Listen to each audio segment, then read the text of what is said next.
The Roman military machine, arguably the most sophisticated fighting force of the ancient world, maintained meticulous records of its legions, their movements, victories, and personnel. Yet scattered throughout the empire's vast chronology lie gaps, mysterious absences where entire legions simply vanish from historical documentation without explanation.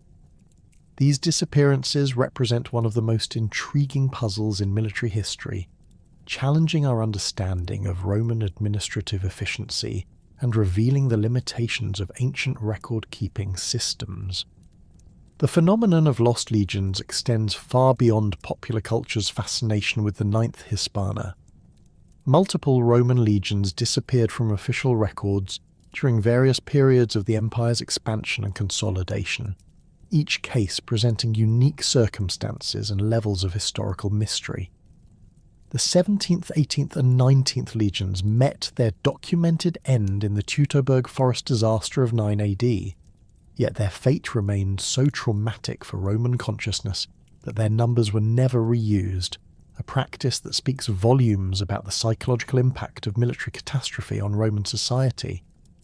Roman military documentation followed established protocols that make these disappearances all the more perplexing.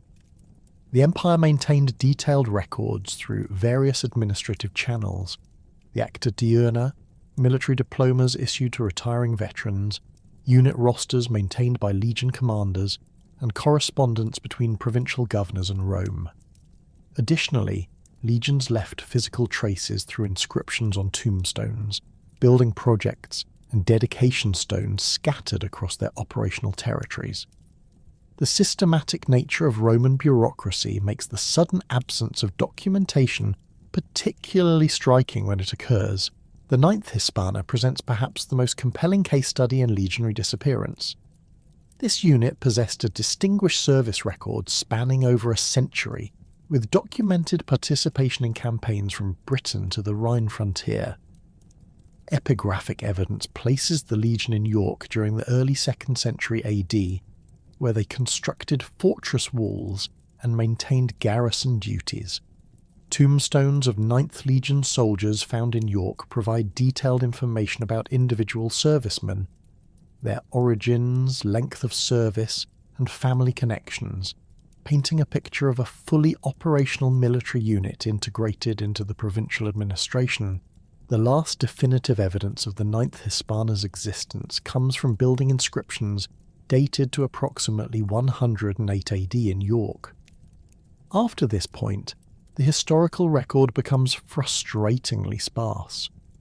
No discharge diplomas exist for 9th Legion veterans beyond this date, despite the Roman practice of issuing these bronze documents to every soldier completing his 25-year service term. The absence of such diplomas becomes statistically significant when considering that hundreds of these documents survive for other contemporary legions. Archaeological investigations in York have revealed extensive remains of the 9th Legion's fortress, including barracks, administrative buildings, and workshop areas. The fortress shows signs of continued occupation and renovation projects extending into the 2nd century, suggesting the Legion maintained a significant presence in the city. However, the archaeological record also indicates a gradual transition in the fortress's use, with evidence suggesting other military units eventually occupied the site. The 17th, 18th and 19th Legions represent a different category of disappearance. Units whose destruction was historically documented, but whose fate became so symbolically powerful that Rome never reused their numerical designations. These legions, along with auxiliary units totaling approximately 20,000 men, were annihilated in the Teutoburg forest under the command of Publius Quinctilius Varus. The disaster occurred when Arminius, a Germanic chieftain who had served as a Roman auxiliary commander, orchestrated a coordinated ambush during what Roman forces believed was a routine march to suppress a minor rebellion. The Teutoburg massacre unfolded over 3 days as Roman columns became strung out along forest paths, unable to deploy their standard battle formations. Germanic warriors attacked from concealed positions among the trees, picking off isolated groups of legionaries while preventing any coordinated Roman response. Archaeological excavations at Calcrese, identified as the likely battle site, have revealed scattered Roman military equipment, coins and human remains spread across several square kilometres, providing physical evidence of the battle's chaotic nature. Roman military culture invested profound symbolic significance in the legionary eagle standard, known as the aquila. Each legion possessed a single golden eagle mounted on a wooden staff, carried by the aquilifae, who ranked among the legion's most trusted soldiers. The eagle represented not merely the unit's identity, but embodied the spiritual connection between the legion and Rome itself.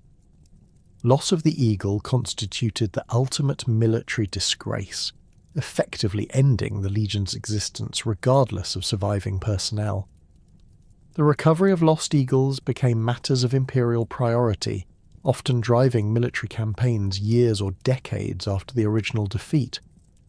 Augustus dispatched multiple expeditions into Germania specifically to recover the 3 eagles lost at Teutoburg, achieving partial success under Germanicus's campaigns between 14 and 16 AD. The symbolic importance of these recoveries extended beyond military considerations. They represented Rome's refusal to accept permanent defeat and maintained the fiction of imperial invincibility. Roman legionary recruitment evolved significantly throughout the imperial period, affecting how we understand legion disappearances. Early legions drew heavily from Italian populations, creating units with strong regional identities and family connections that generated extensive documentation through tombstones and personal correspondence. Later imperial legions increasingly recruited from frontier provinces, producing soldiers with fewer literary connections to Rome and consequently less detailed historical records. The recruitment process itself created natural documentation points that make legion disappearances more puzzling. Potential legionaries underwent medical examinations, background checks, and formal enrolment ceremonies recorded in military registers. Each soldier received a lead identification tag and had his physical description recorded in unit files. The systematic nature of this process means that legion disappearances represent failures not just of battlefield survival, but of entire administrative systems. Epigraphic evidence provides crucial insights into legion movements and activities, though its interpretation requires careful analysis. Tombstones represent our most abundant source of information about individual legionaries, typically including the deceased's name, age, length of service, unit designation, and origin. These inscriptions cluster around major military bases and campaign areas, creating geographical patterns that help historians track legion deployments over time. Building inscriptions offer another category of evidence, as legions regularly constructed fortifications, roads, aqueducts, and public buildings throughout their operational areas. These projects required significant time investments and typically included dedicatory inscriptions identifying the responsible units. The sudden cessation of such inscriptions for particular legions provides chronological markers for their disappearance from active service. Literary sources complement archaeological and epigraphic evidence but present their own interpretive challenges. Ancient historians like Tacitus, Dio Cassius, and Ammianus Marcellinus provide narrative accounts of military campaigns and legion activities, though their focus typically centered on major events rather than routine administrative details. The absence of literary references to specific legions might indicate their destruction, transfer to other theatres, or simply their involvement in activities deemed unworthy of historical attention. Military diplomas represent perhaps the most reliable form of evidence for legion existence, as these bronze documents were issued systematically to retiring veterans and provide precise dating through consular years. The diplomas list all military units serving in specific provinces at the time of issuance, creating snapshots of Roman military organisation. When legions disappear from diploma records without explanation, it suggests either their destruction or transfer to provinces for which fewer diplomas survive. The administrative complexity of the Roman military system makes legion disappearances all the more remarkable. Each legion maintained extensive support networks, including auxiliary units, supply trains, medical personnel, and civilian contractors. The disappearance of an entire legion would have affected hundreds of subsidiary personnel and created administrative challenges requiring documentation and reorganization. The absence of such administrative records suggests either systematic record destruction or catastrophic events that eliminated entire military communities. Modern archaeological techniques have revolutionized our understanding of Roman military sites, revealing evidence invisible to earlier generations of historians. Ground-penetrating radar, aerial photography, and systematic excavation have identified previously unknown military installations and provided detailed information about legion activities. Sites like Calcrease demonstrate how archaeological evidence can illuminate historical events previously known only through fragmentary literary accounts. The study of Roman military equipment provides additional insights into legion identities and movements. Legionary gear carried distinctive markings identifying specific units, and the distribution patterns of this equipment across archaeological sites help track legion deployments. Weapons, armour fragments, and personal items found at military sites create material records of Roman military presence that complement textual sources. The establishment of the IX Hispana occurred during one of the most turbulent periods in Roman history, when the Republic's traditional institutions struggled to contain the ambitions of powerful military commanders and the empire's expanding territorial demands. During the late Republican period, roughly between 90 and 50 BC, Roman military organization underwent fundamental transformations that would define imperial legionary structure for centuries to come. The Marian reforms of 107 BC had already professionalized the Roman army, creating standardized legions of approximately 5,000 men each, equipped with uniform weapons and trained in consistent tactical formations.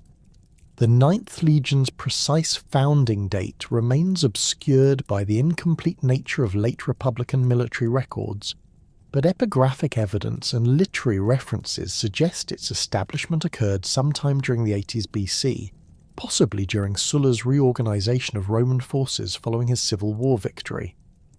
The legion's cognomen Hispana indicates early service in the Iberian Peninsula, though this designation may have been applied retroactively to distinguish it from other 9th Legions that existed simultaneously during periods of military expansion. Early Roman legions drew their personnel primarily from Italian populations, with the 9th Hispana likely recruiting heavily from central and southern Italian communities. Recruitment officers, known as delectatores, travelled through designated territories conducting the annual levy, selecting men between ages 17 and 46 who met physical and property requirements. Potential legionaries underwent medical examinations checking for physical defects, adequate height, and general fitness for military service. Those accepted took the military oath, the sacramentum, binding themselves to obedience and service for the campaign duration or later for fixed terms of service. The legion's early organisational structure followed established patterns that had evolved through decades of military experience. Each legion consisted of 10 cohorts, with the first cohort containing approximately 800 men divided into 5 centuries of 160 soldiers each, while the remaining 9 cohorts contained roughly 480 men, organised into 6 centuries of 80 soldiers.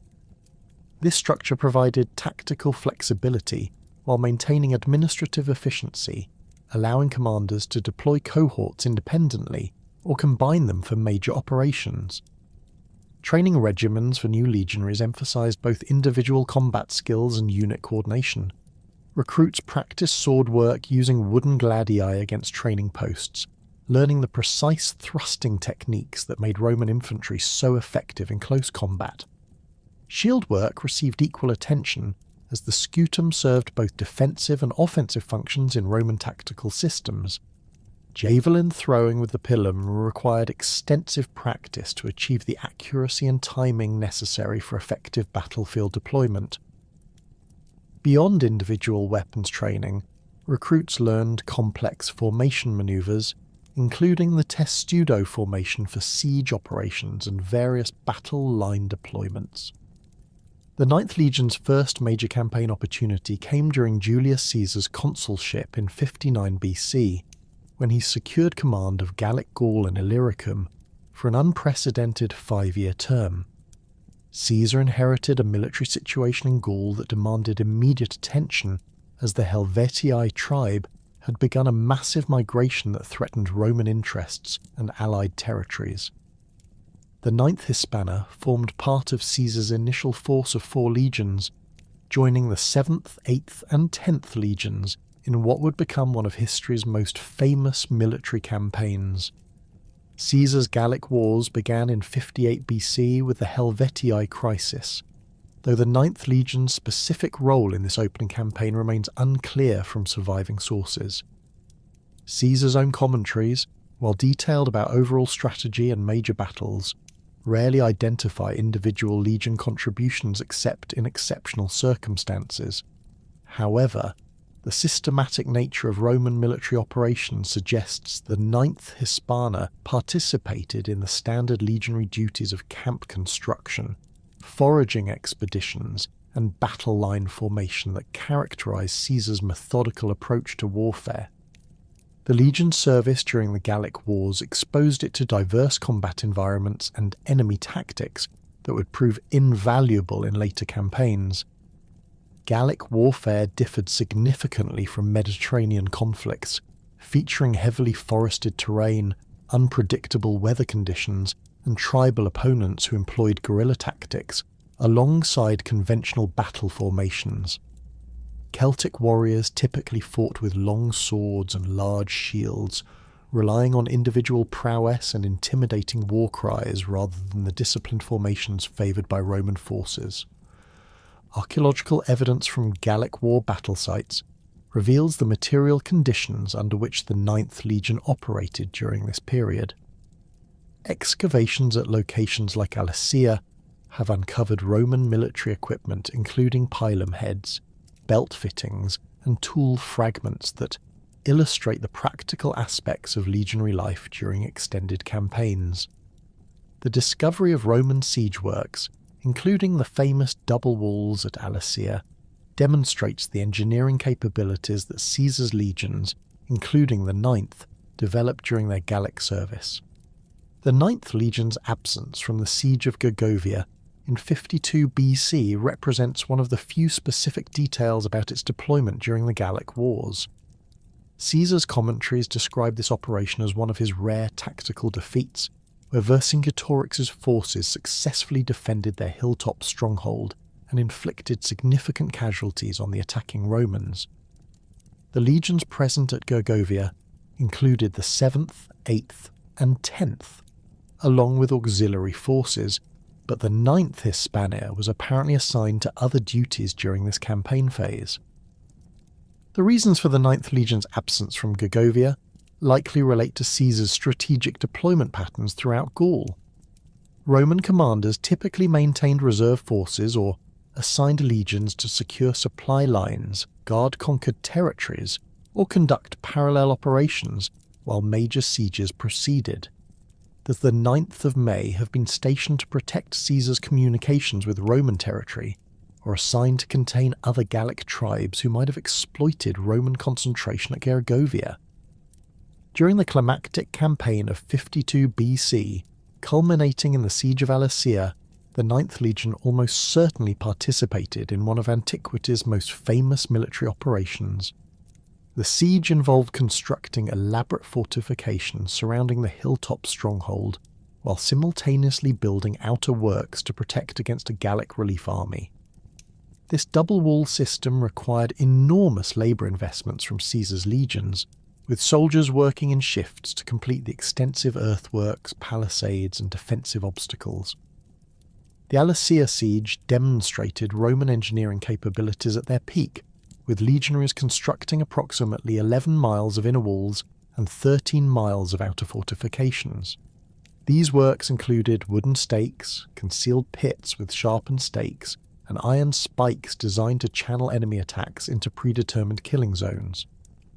The 9th Legion's participation in this construction project would have provided invaluable experience in siege warfare techniques that proved useful in later campaigns. Following the conclusion of the Gallic Wars in 50 BC, the 9th Legion faced the transition from provincial campaigning to the civil war that would reshape the Roman world. Caesar's crossing of the Rubicon in 49 BC marked the beginning of armed conflict between his forces and those of Pompey the Great, supported by the Roman Senate. The 9th Hispana's loyalty to Caesar during this crisis reflected the personal bonds that had developed between the commander and his veteran legions during 8 years of continuous campaigning in Gaul. The Civil War period presents particular challenges for tracking the 9th Legion's movements and activities, as contemporary sources focus primarily on major battles and political developments rather than individual unit deployments. Caesar's own account of the Civil War, while detailed about strategic considerations, provides limited information about specific legion assignments except during major engagements. Later historical sources, including Plutarch and Appian, offer additional perspectives but often lack the tactical detail necessary to trace individual legion activities.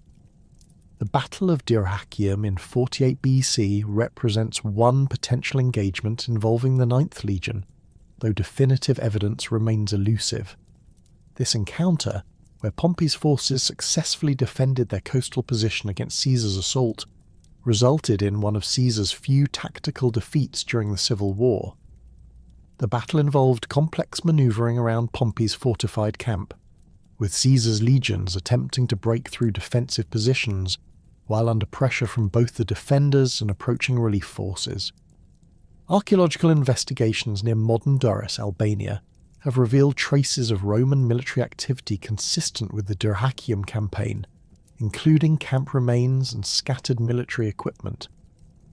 However, identifying specific legion participation from these material remains proves extremely difficult, as Roman military equipment was largely standardized across units by this period. The discovery of lead sling bullets inscribed with various messages, including propaganda slogans and unit identifications, provides some insight into the forces present, though none specifically mention the 9th Legion. The decisive Battle of Pharsalus in 48 BC likely involved the 9th Legion, given its status as one of Caesar's veteran Gallic war units. This engagement, fought on the plains of Thessaly, pitted Caesar's experienced but outnumbered legions against Pompey's larger but less cohesive forces. The battle's outcome depended heavily on the performance of Caesar's veteran legions, who executed complex tactical maneuvers under extreme pressure while facing superior numbers and challenging battlefield conditions. Pharsalus demonstrated the tactical superiority of Caesar's Gallic war veterans over Pompey's more diverse forces, which included recently recruited Italian legions, Eastern auxiliaries, and allied contingents with varying levels of training and motivation. The 9th Legion's hypothetical participation in this victory would have added to its distinguished service record while providing combat experience against fellow Romans rather than foreign enemies. The transition to imperial service under Augustus brought significant changes to the 9th Legion's operational environment and administrative structure. Augustus's military reforms established permanent legionary bases, standardized equipment and training procedures, and created systematic rotation policies for provincial assignments. The 9th Hispana adapted to these changes while maintaining its identity as a veteran unit with distinguished combat experience. Early imperial campaigns in the Pannonian regions exposed the 9th Legion to new types of warfare and geographical challenges. The Pannonian tribes, inhabiting areas of modern Hungary and Croatia, employed tactics combining conventional battle formations with guerrilla warfare adapted to their heavily forested and mountainous terrain. Roman forces operating in Pannonia faced logistical challenges related to supply line security, seasonal weather variations, and the need to construct permanent fortifications in strategically important locations. The Ninth Legion's service in Germania under Augustus represented perhaps its most challenging assignment during the early imperial period. Germanic warfare differed significantly from both Gallic and Pannonian conflicts, featuring tribal confederations capable of fielding large armies while simultaneously conducting widespread raids across extensive territories. Germanic warriors typically fought with spears, shields, and long swords, relying on mass charges and psychological intimidation rather than sophisticated tactical formations. Roman military operations in Germania required extensive engineering projects, including road construction, bridge building, and fortress construction in hostile territory. The Ninth Legion's engineering capabilities, developed during the Gallic Wars, proved essential for these infrastructure projects that enabled Roman forces to maintain permanent presence east of the Rhine. These construction projects also provided opportunities for peaceful interaction with Germanic populations, as Roman military bases often became centres of trade and cultural exchange. The administrative demands of imperial service required the Ninth Legion to maintain detailed records of personnel, equipment, and operational activities. These records, while largely lost to time, would have included individual soldier files, unit strength reports, equipment inventories, and correspondence with provincial governors and imperial administrators. The systematic nature of Roman military bureaucracy during this period created multiple documentation streams that make the legion's later disappearance all the more mysterious. The Claudian invasion of Britain in 43 AD represented the culmination of decades of Roman intelligence gathering, diplomatic manoeuvring, and strategic planning regarding the mysterious island beyond Gaul. Emperor Claudius inherited a complex situation involving British tribal politics, refugee chieftains seeking Roman support, and growing concerns about Druidic influence emanating from Britain's sacred groves. The IXth Hispana's selection for this prestigious campaign reflected its proven combat record and administrative capabilities developed through decades of frontier service in Germania and Pannonia. Preparations for the British expedition began months before the actual invasion, with Roman forces concentrating at Eboracum under the command of Aulus Plautius. The Ninth Legion joined three other legions, the 2nd Augusta, 14th Gemina, and 20th Valeria Victrix, along with approximately 20,000 auxiliary troops drawn from Gallic, Germanic, and Thracian populations. This force represented one of the largest military concentrations assembled by Rome since Augustus's Germanic campaigns, indicating the strategic importance Claudius placed on British conquest. The invasion fleet required extensive logistical coordination, with Roman engineers constructing specialised transport vessels capable of carrying legionary equipment, artillery pieces, and cavalry mounts across the unpredictable waters of the English Channel. Each legion needed approximately 40 ships to transport its full strength, along with essential supplies, weapons, and engineering equipment. The IXth Hispana's transport requirements included not only its 5,000 legionaries, but also the legion's complement of artillery pieces, construction tools, medical supplies, and administrative records necessary for establishing permanent operations in hostile territory. Weather conditions in the spring of 43 AD created initial delays for the invasion force, as channel storms prevented safe passage for the heavily loaded transport vessels. Roman naval commanders, drawing on experience from earlier amphibious operations in Germania and along the Rhine frontier, waited for favourable wind patterns and tidal conditions that would allow the fleet to maintain formation during the crossing. The delay provided additional time for final equipment checks, tactical briefings, and religious ceremonies designed to secure divine favour for the expedition. The actual channel crossing occurred during favourable weather windows in late spring, with the Roman fleet departing in multiple waves to avoid overcrowding the British landing sites. The Ninth Legion likely sailed in the second or third wave, following advance forces that secured initial beachheads and established defensive perimeters. Roman landing procedures, refined through decades of riverine operations in Germania, emphasised rapid disembarkation and immediate fortification construction to protect vulnerable troops and equipment during the critical transition from sea to land operations. British resistance to the Roman landings proved less coordinated than Plautius had anticipated, reflecting the fragmented nature of tribal politics in southeastern Britain. The Catuvalauni Confederation, led by Caraticus and Togodumnus following their father Cunobelinus's death, controlled extensive territories north of the Thames, but faced opposition from rival tribes who viewed Roman intervention as an opportunity to settle old grievances. The Atrebates, under Verica's leadership, had actively sought Roman support against Catuvalaunian expansion, providing Claudius with a diplomatic justification for invasion. The 9th Legion's first major engagement in Britain occurred during the advance inland from the landing beaches, as Roman forces encountered British warbands attempting to harass the invaders' supply lines and prevent the establishment of permanent bases.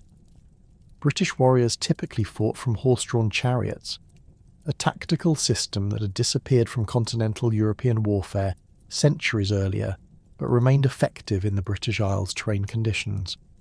These chariots carried 2 men, a driver and a warrior, who would ride close to enemy formations before the fighter dismounted to engage in individual combat, while the charioteer manoeuvred to provide support or extraction. Roman tactical doctrine proved highly effective against British chariot warfare, as legionary formations provided mutual support that negated the individualistic approach favoured by Celtic warriors. The 9th Legion's veterans used their pilum javelins to target chariot horses, disrupting British mobility and forcing warriors to fight on foot, where Roman training and equipment advantages became decisive. The Legion's centuries maintained tight formations with overlapping shields, creating defensive walls that British warriors found difficult to penetrate, while exposing themselves to systematic Roman counterattacks. The advance toward the Thames River required the 9th Legion to participate in extensive engineering projects, including road construction, bridge building, and fort establishment at strategic intervals. Roman military doctrine emphasized the creation of permanent infrastructure that could support long-term occupation rather than temporary conquest, reflecting lessons learned from earlier campaigns in Gaul and Germania. The Legion's engineering capabilities, developed through decades of frontier construction projects, proved essential for creating the logistical network necessary to sustain Roman operations deep in British territory. River crossings presented particular challenges for Roman forces operating in Britain, as the island's numerous waterways provided natural defensive barriers that British tribes could exploit to slow Roman advances. The Thames crossing, accomplished through a combination of bridge construction and amphibious assault techniques, demonstrated Roman engineering superiority while eliminating a major obstacle to further territorial expansion. The 9th Legion's participation in this operation likely involved both combat duties against defending British forces and construction work on the temporary bridges required for heavy equipment transport. The death of Togodumnus during the Thames campaign removed one of the primary British resistance leaders, though Caraticus escaped to continue organising opposition from Western territories. This development significantly altered British political dynamics, as various tribal leaders reassessed their positions regarding Roman rule versus continued resistance. The 9th Legion's role in subsequent pacification operations involved not only combat duties but also diplomatic activities designed to secure tribal submissions and establish Roman administrative authority over conquered populations. Fort construction represented a crucial aspect of the 9th Legion's British service, as Roman military doctrine required permanent fortifications at regular intervals to secure conquered territory and provide bases for further operations. The Legion's construction projects typically followed standardized designs developed through decades of frontier experience, featuring rectangular layouts with defensive walls, internal buildings arranged around central courtyards and external defensive works adapted to local terrain conditions. These forts served multiple functions as military bases, administrative centres, and economic hubs that facilitated Roman cultural penetration into British society. The Ninth Legion's involvement in road-building projects across southeastern Britain created lasting infrastructure that survived long after Roman withdrawal from the island. Roman road construction techniques, refined through centuries of experience across diverse geographical environments, emphasized durability and strategic connectivity rather than mere transportation convenience. These roads facilitated rapid troop movements, efficient supply transport, and administrative communication, while also promoting economic development and cultural exchange between Roman and British populations. Supply line management presented ongoing challenges for Roman forces operating in Britain, as the island's separation from continental supply bases required careful coordination of shipping schedules, weather considerations, and storage facilities. The Ninth Legion's logistical requirements included not only food and basic supplies, but also replacement equipment, medical supplies, and construction materials necessary for ongoing fort-building projects. Roman quartermasters established supply depots at strategic locations, often co-located with military installations, to ensure adequate resource availability during campaign seasons. The establishment of Roman administrative systems in conquered British territories required the Ninth Legion to participate in census operations, tax collection procedures, and legal system implementation alongside its military duties. Roman provincial administration emphasized the gradual integration of local populations into imperial structures, rather than wholesale replacement of existing systems, requiring legionary personnel to serve as administrators, judges, and cultural intermediaries in addition to their combat roles. This multifaceted approach to occupation reflected Roman understanding that long-term territorial control required local cooperation rather than purely military dominance. British tribal responses to Roman occupation varied significantly across different regions and social groups, with some communities embracing Roman economic opportunities while others maintained resistance through passive non-cooperation or active rebellion. The Ninth Legion encountered the full spectrum of these responses during its pacification duties, requiring tactical flexibility and cultural sensitivity in addition to military effectiveness. Roman commanders recognized that excessive brutality could provoke widespread rebellion, while insufficient firmness might encourage resistance movements. The integration of British auxiliary units into Roman military structure provided the Ninth Legion with valuable local knowledge while simultaneously creating opportunities for cultural exchange and political cooperation.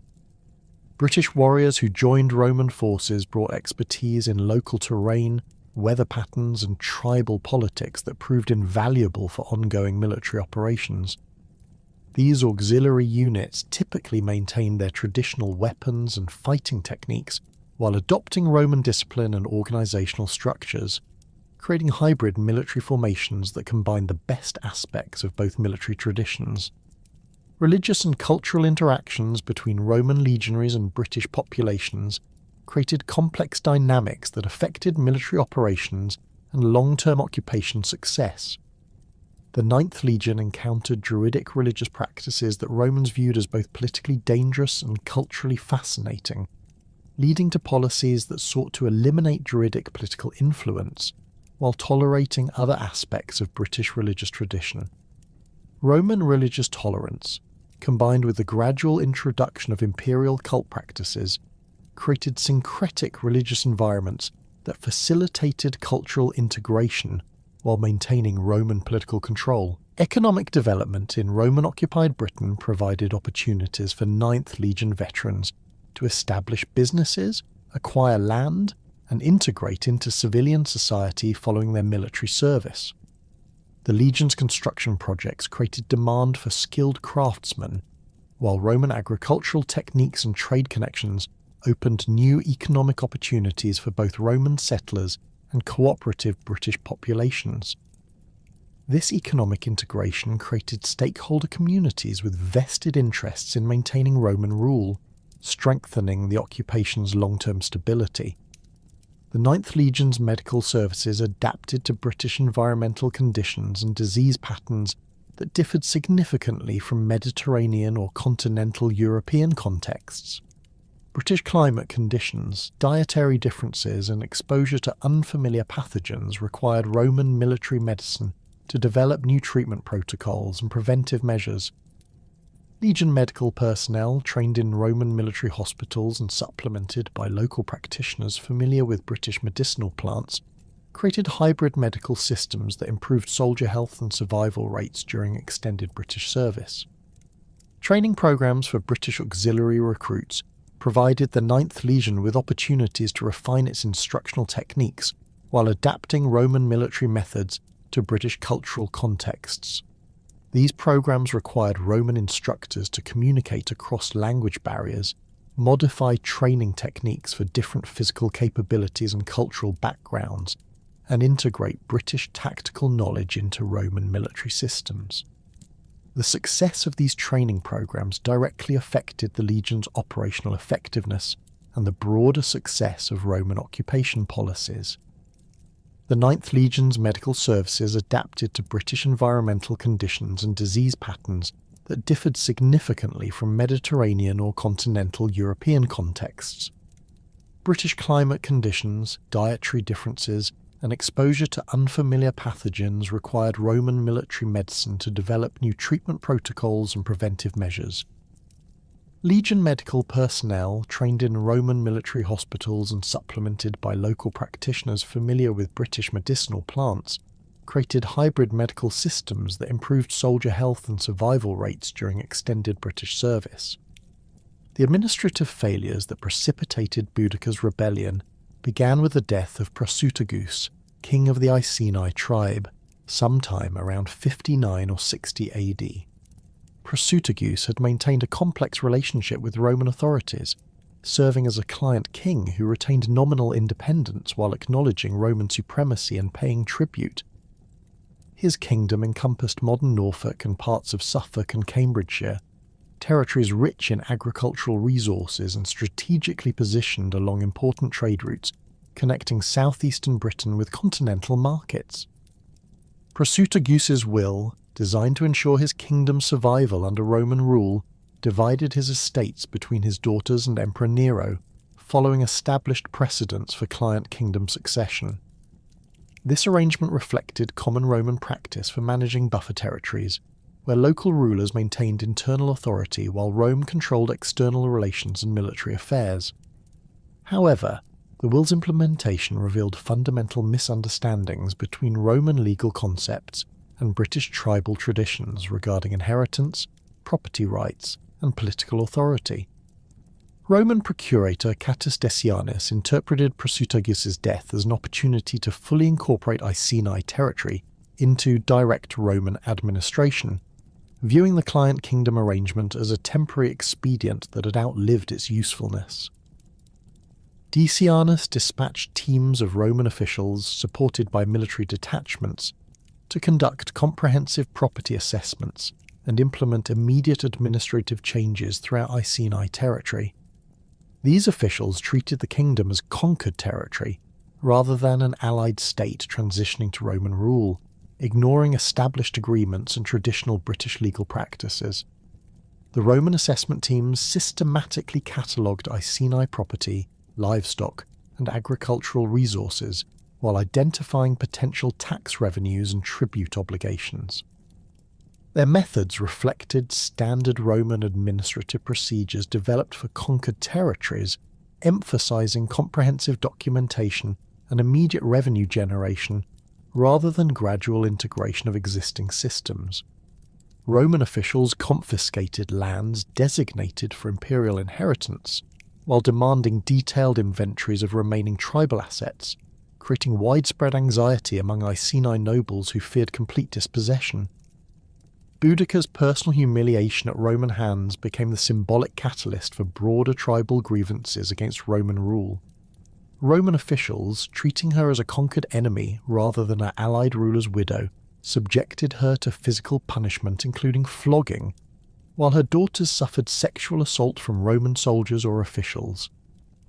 These actions violated fundamental principles of Roman diplomatic protocol regarding allied rulers and their families, suggesting either deliberate provocation or catastrophic misunderstanding of established imperial policies. The treatment of Iceni nobles paralleled Boudica's humiliation, as Roman officials confiscated properties, demanded immediate debt payments, and imposed punitive taxation levels that exceeded standard provincial rates. Many nobles found themselves stripped of traditional privileges and reduced to effective slavery through debt bondage, as Roman creditors called in loans that had been extended during the Client Kingdom period. These financial pressures created widespread resentment among the tribal elite who had previously cooperated with the Roman authorities. Centurions and Roman soldiers stationed in Iceni territory participated in systematic looting of tribal properties, treating the kingdom as conquered territory, subject to traditional military plunder rights. Soldiers confiscated livestock, agricultural products, and valuable goods while demanding free accommodation and services from Iceni households. This behaviour violated established protocols for Roman forces operating in allied territories and created hostile relationships between occupying troops and local populations. The broader context of Roman financial demands across Britain intensified Iceni grievances and encouraged other tribes to support rebellion. Seneca the Younger, the philosopher and Nero's advisor, had extended massive loans to British tribal leaders at favourable terms during the conquest period, apparently as part of imperial policy to encourage cooperation and economic development. However, Seneca suddenly demanded immediate repayment of these loans, creating financial crises for tribal leaders across southeastern Britain who lacked liquid assets to meet their obligations. Military preparations for rebellion began with secret communications between Iceni leaders and representatives from neighbouring tribes who harboured similar grievances against Roman rule. The Trinovantes, whose traditional capital at Camulodunum had been transformed into a Roman colonia populated by veteran soldiers, provided crucial support for Boudica's uprising. These veterans had received land grants from confiscated Trinovantian territory, creating permanent resentment among displaced tribal members who viewed the colonists as occupying forces rather than legitimate settlers. The Roman temple dedicated to Claudius in Camulodunum represented a particular source of tribal anger, as its construction required forced labour from local populations, while its maintenance demanded ongoing tribute payments from surrounding communities.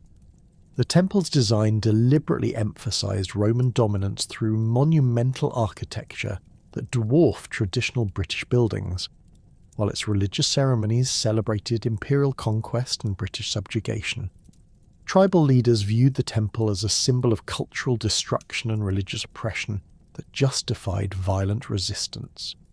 Boudica's coalition-building efforts extended beyond the Iceni and Trinovantes to include elements from other southeastern tribes who had experienced similar treatment from Roman administrators. The rebellion's timing coincided with Governor Suetonius Paulinus's campaign against Druids on the island of Mona, which had removed significant Roman military forces from southeastern Britain and created opportunities for coordinated tribal action. Paulinus's absence meant that immediate Roman response capabilities were limited to scattered garrison forces and auxiliary units stationed throughout the region. The rebellion's outbreak in early 60 AD caught Roman authorities completely unprepared, as intelligence networks had failed to detect the extensive planning and coordination required for simultaneous tribal uprisings across multiple territories. Roman administrative confidence in their control over pacified British tribes had led to complacency regarding security arrangements and military preparedness in areas considered fully integrated into imperial administration. The systematic nature of the initial attack suggested months of careful preparation and sophisticated communication networks that had operated undetected by Roman surveillance systems. Camulodunum's destruction began with coordinated attacks on isolated Roman properties and administrative buildings throughout the surrounding countryside, preventing survivors from reaching the Colonia with advance warning of the approaching tribal forces. Boudica's warriors systematically eliminated Roman outposts and communication stations, ensuring that news of the rebellion's outbreak would not reach other Roman commanders until the initial phase of destruction was complete. This tactical approach demonstrated sophisticated understanding of Roman administrative and military systems that enabled maximum strategic surprise. The Colonia itself possessed minimal defensive capabilities, as its planners had assumed that pacified British tribes posed no significant military threat to established Roman settlements.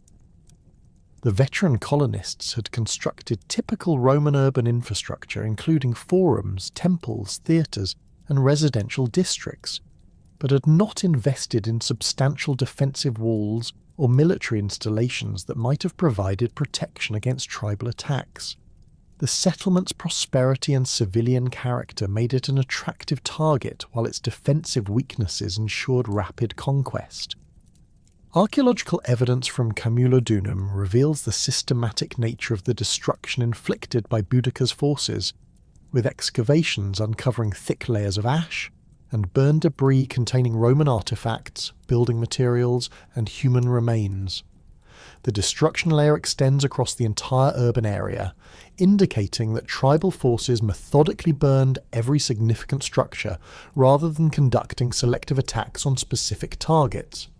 Pottery fragments, metalwork, and personal belongings found within the destruction layer provide insights into the daily lives of colonists who perished during the attack.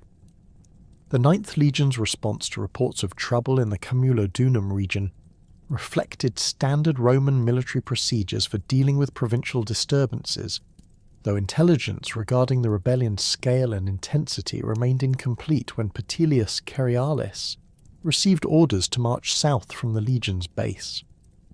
Cerialis commanded approximately 2,000 legionaries along with auxiliary units, representing a significant but not overwhelming force that Roman commanders considered adequate for suppressing typical tribal unrest, based on previous British experiences. The legion's march toward Camulodunum followed established Roman roads that provided rapid movement capabilities, but also created predictable routes that tribal forces could monitor and potentially ambush. Roman military doctrine emphasized speed and shock action when responding to provincial rebellions, assuming that rapid deployment of disciplined troops would overwhelm disorganized tribal resistance before it could spread to other regions. However, this approach proved disastrously inappropriate given the rebellion's actual scale and level of preparation. Boudica's forces intercepted the 9th Legion's advance elements before they could reach Camulodunum, demonstrating tactical intelligence and coordination that exceeded Roman expectations for British tribal capabilities. The ambush site, likely located along the main Roman road between modern Peterborough and Colchester, provided advantageous terrain for tribal forces while limiting Roman tactical options and preventing effective deployment of standard legionary formations. Dense woodland and broken ground negated Roman advantages in discipline and equipment, while favouring British mobility and local knowledge. The battle itself unfolded as a running engagement rather than a single decisive encounter, with tribal forces conducting multiple attacks against different portions of the Roman column as it attempted to maintain formation while advancing through increasingly hostile territory. British warriors used their superior knowledge of local terrain to strike at vulnerable points in the Roman march order, while avoiding direct confrontation with concentrated legionary formations that might have turned the tactical situation in Rome's favour. Roman casualties during this engagement were severe but not total, contrary to popular accounts that describe complete destruction of the 9th Legion. Archaeological evidence and subsequent historical references indicate that significant portions of the legion survived the encounter, though losses in officers, experienced centurions, and veteran soldiers seriously compromised unit effectiveness. The legion's eagle standard may have been lost during the fighting, though definitive evidence for this catastrophe remains elusive in surviving historical sources. Survivors from the 9th Legion's encounter with Boudica's forces retreated to defensive positions where they could reorganise and await reinforcement from other Roman units in Britain. The psychological impact of the defeat extended beyond immediate tactical consequences, as news of a Roman legion's defeat by British tribal forces spread rapidly throughout the province and encouraged additional tribes to join the rebellion. Roman military prestige, carefully cultivated through decades of successful campaigns, suffered serious damage that required dramatic action to restore imperial credibility. The destruction of Londinium followed Camulodunum's fall as Boudica's forces continued their systematic campaign against Roman settlements and administrative centres throughout southeastern Britain. Londinium, though not yet the major urban centre it would later become, served as an important commercial hub and administrative centre that represented Roman economic penetration into British society. The settlement's riverside location provided strategic advantages for trade and transportation, while its growing population of Roman merchants, administrators, and British collaborators made it a valuable target for tribal forces seeking to eliminate Roman influence. Londinium's destruction proved even more thorough than Camulodunum's, as archaeological excavations have revealed extensive burning layers containing Roman artefacts, building materials, and evidence of systematic demolition. The settlement's commercial districts, administrative buildings, and residential areas all show evidence of deliberate destruction rather than mere looting, suggesting that Boudica's forces intended to eliminate Roman presence entirely rather than simply acquire plunder.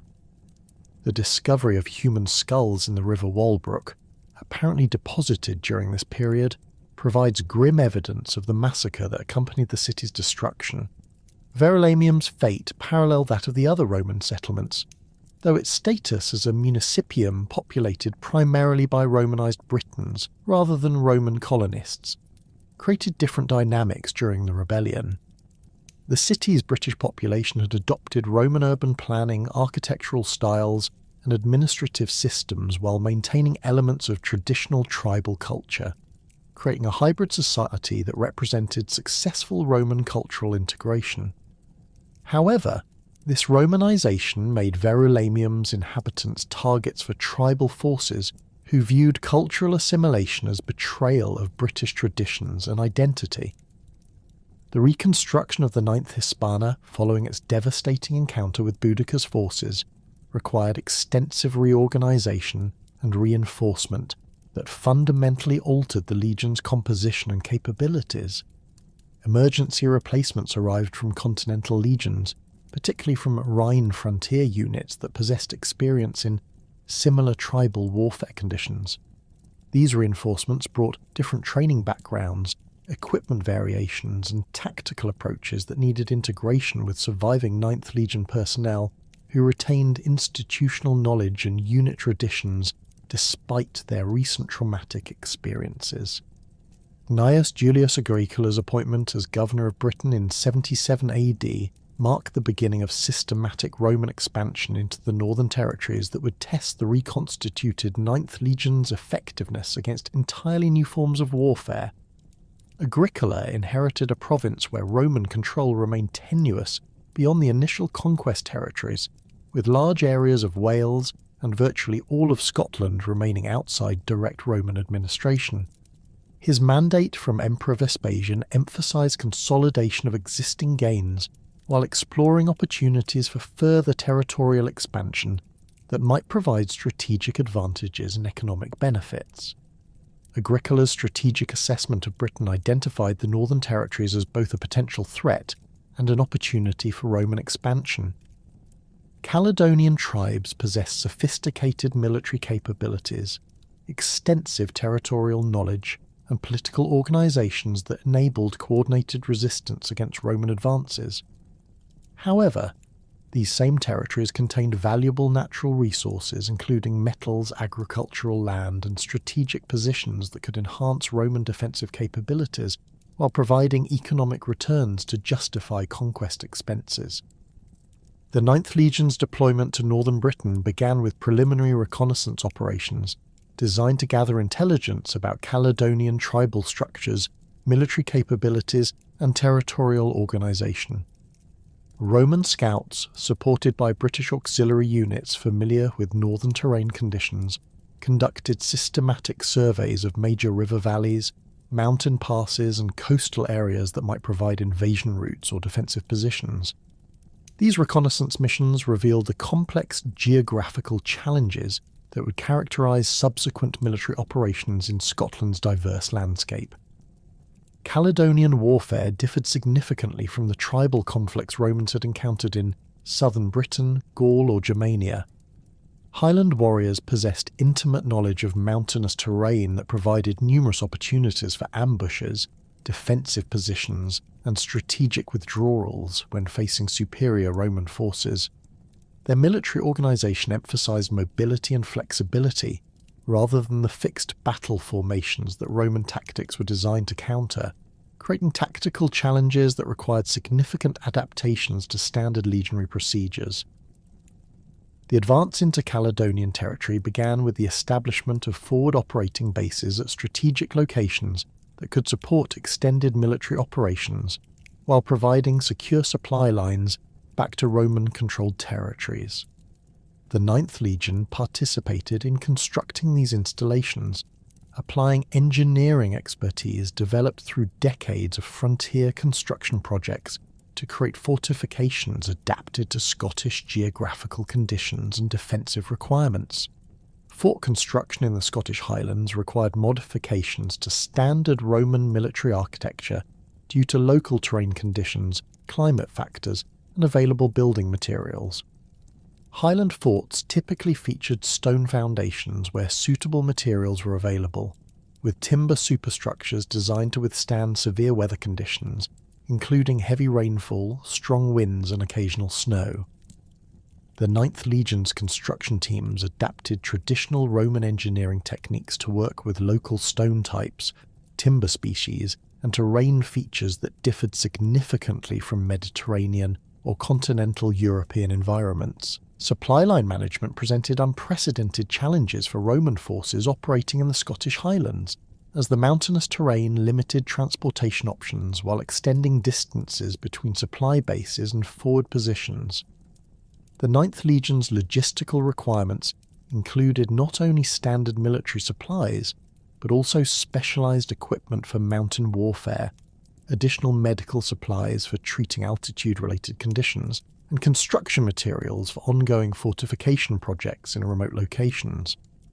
Roman engineers accompanying the 9th Legion developed innovative solutions for Highland transportation challenges, including improved road construction techniques adapted to steep gradients and unstable soil conditions.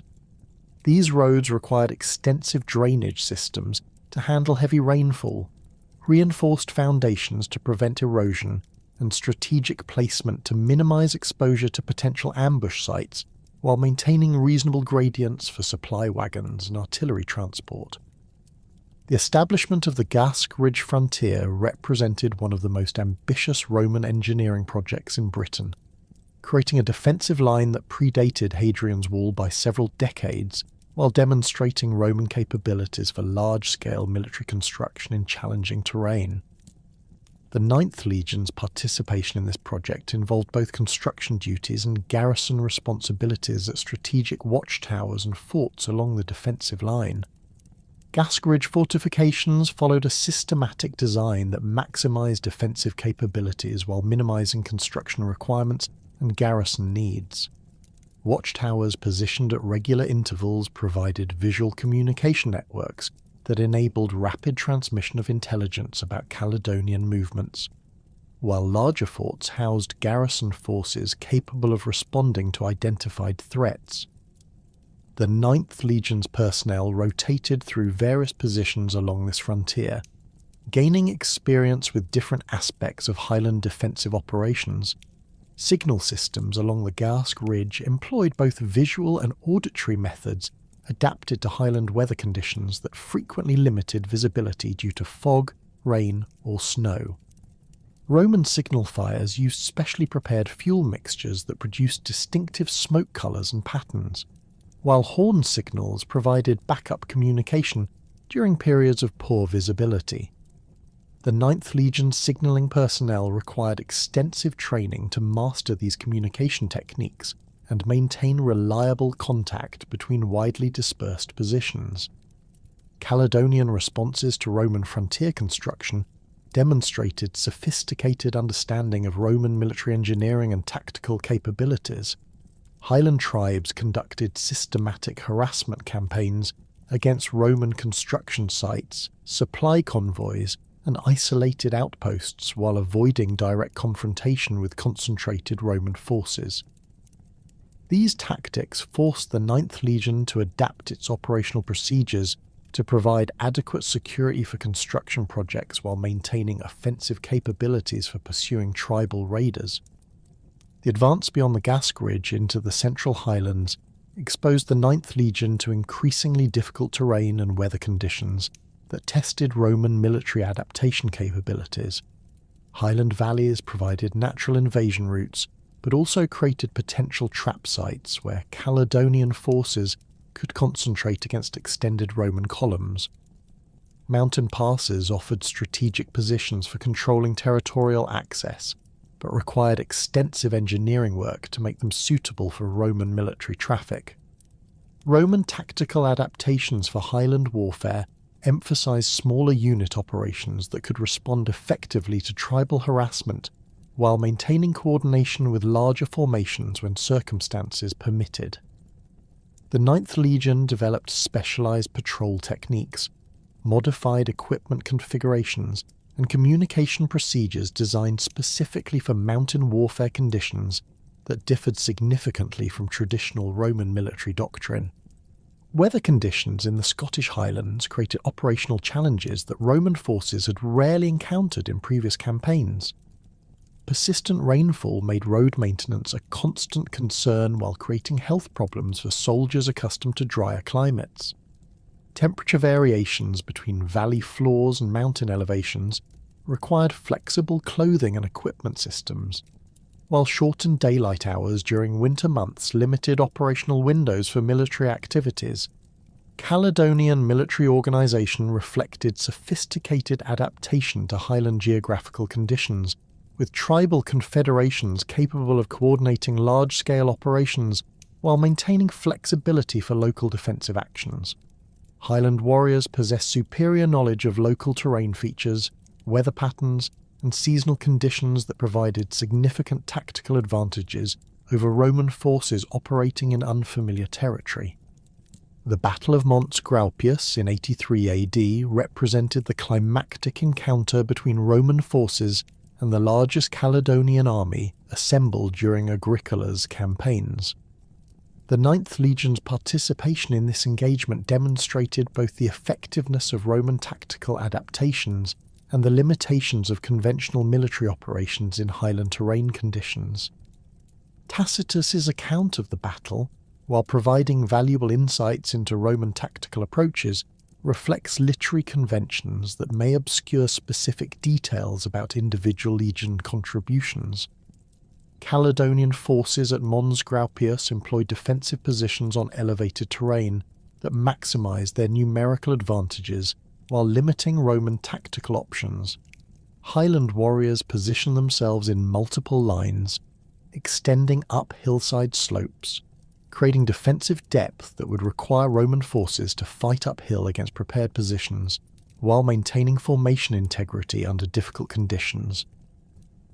The 9th Legion's role in the Roman battle line likely involved standard legionary tactics, adapted for the specific terrain and enemy deployment patterns encountered at Mons Graupius. Roman commanders positioned their forces to maximize the effectiveness of disciplined formations while minimizing exposure to Caledonian advantages in mobility and terrain knowledge. The legion's experience with Highland warfare conditions provided valuable expertise for adapting standard tactical procedures to the unique challenges presented by this engagement. Roman auxiliary forces played crucial roles in the Mons Graupius engagement. with Germanic and Gallic units providing cavalry support and specialised infantry capabilities that complemented legionary formations. The 9th Legion's coordination with these auxiliary units demonstrated the integrated approach to Roman military operations that had evolved through decades of frontier warfare experience across multiple geographical environments. The battle's outcome, while representing a tactical victory for Roman forces, failed to achieve the strategic objectives that Agricola had sought through his Highland campaigns. Caledonian casualties were severe, but surviving tribal forces withdrew into remote highland areas where Roman pursuit proved impractical due to supply limitations and terrain difficulties. The 9th Legion's participation in post-battle operations involved pursuit activities limited by logistical constraints and the approaching winter season. Following Mons Graupius, Roman forces began a systematic withdrawal from advanced positions in the Central Highlands, consolidating their presence along more defensible lines that could be maintained with available resources. The 9th Legion participated in this strategic redeployment, dismantling forward installations and relocating equipment and personnel to positions that offered better long-term sustainability. The withdrawal from Caledonian territories reflected broader strategic considerations within the Roman Empire, as military resources were needed for campaigns along the Danube frontier and other threatened areas. Emperor Domitian's recall of forces from Britain demonstrated the competing priorities that affected Roman military deployment decisions and the practical limitations of simultaneous expansion in multiple directions. Roman fort abandonment procedures during the Highland withdrawal followed systematic protocols designed to deny useful materials and intelligence to Caledonian forces while maximising the recovery of valuable equipment and supplies. The 9th Legion's engineering personnel supervised demolition activities that rendered abandoned installations unusable, while ensuring that sensitive military information did not fall into tribal hands. The consolidation of Roman positions along the southern edges of the Highlands established defensive lines that would influence British military geography for decades. These positions provided bases for future operations, while creating buffer zones that limited Caledonian raiding capabilities against Roman-controlled territories. The 9th Legion's garrison duties along these consolidated frontiers involved both defensive responsibilities and preparation for potential future campaigns. Highland warfare experience gained during Agricola's campaigns provided the 9th Legion with specialised knowledge and tactical capabilities that distinguished it from other Roman legions operating in more conventional terrain. This expertise would prove valuable for subsequent frontier operations, though the specific applications of Highland warfare techniques remain limited to geographical areas with similar conditions. The economic costs of Highland operations exceeded the immediate benefits derived from territorial conquest, reflecting the practical limitations of Roman expansion into marginal territories with limited economic potential. The 9th Legion's service in these campaigns demonstrated Roman military capabilities while highlighting the strategic challenges associated with extending imperial control into areas where costs exceeded benefits. Caledonian resistance continued after the Roman withdrawal, with tribal forces conducting raids against Roman positions and allied territories that required ongoing military responses. The 9th Legion's involvement in these defensive operations provided continuous combat experience while maintaining pressure on tribal forces that might otherwise have organised larger-scale attacks against Roman interests. The long-term impact of the Highland campaigns on the 9th Legion's development included enhanced engineering capabilities, improved tactical flexibility, and specialised knowledge of mountain warfare that would influence the unit's subsequent service assignments. These experiences prepared the Legion for similar challenges in other frontier regions, while contributing to the broader development of Roman military doctrine for operations in difficult terrain. The establishment of the Steingert frontier system represented a fundamental shift in Roman strategic thinking about northern Britain, moving away from the aggressive expansion policies of Agricola toward a more defensive approach that emphasised territorial consolidation and economic development.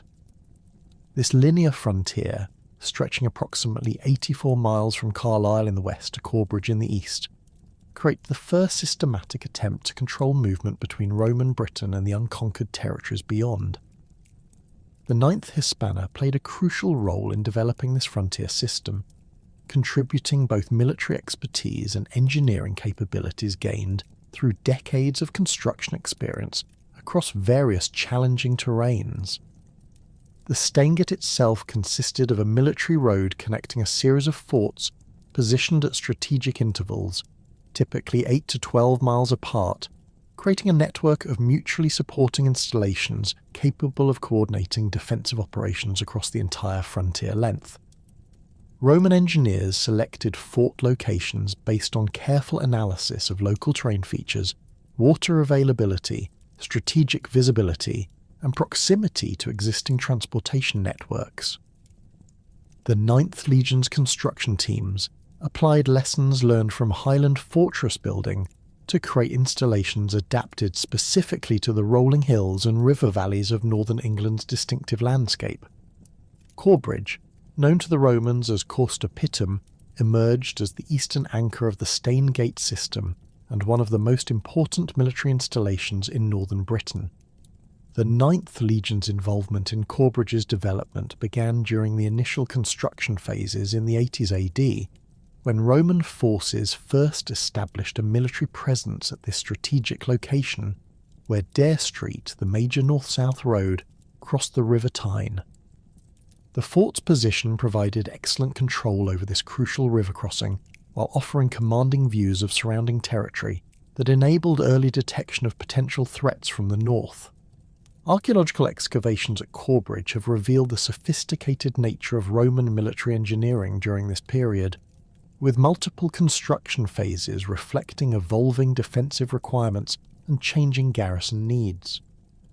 The earliest fortifications, likely constructed with 9th Legion participation, featured earth and timber ramparts following standard Roman military architecture, adapted to local terrain conditions.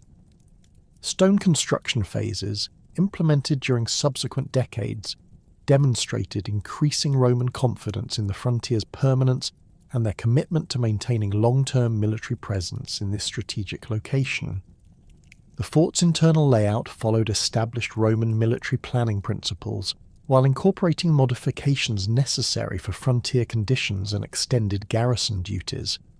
Barracks buildings housed centuries of legionaries in standardized accommodations that provided adequate space for equipment storage, personal belongings, and off-duty activities.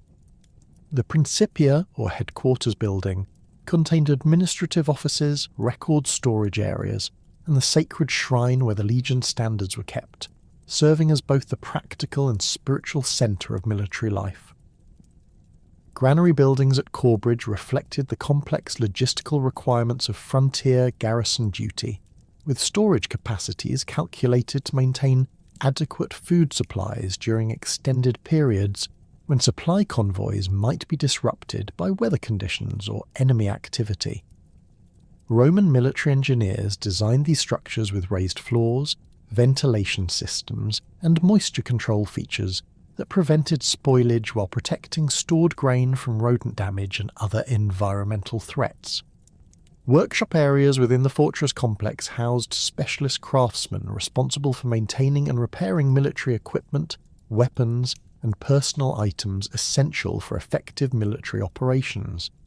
The 9th Legion's fabrica included blacksmith shops equipped with furnaces capable of working iron and bronze, leather working areas for maintaining armour and equipment straps, and carpentry workshops for constructing and repairing wooden components of military gear.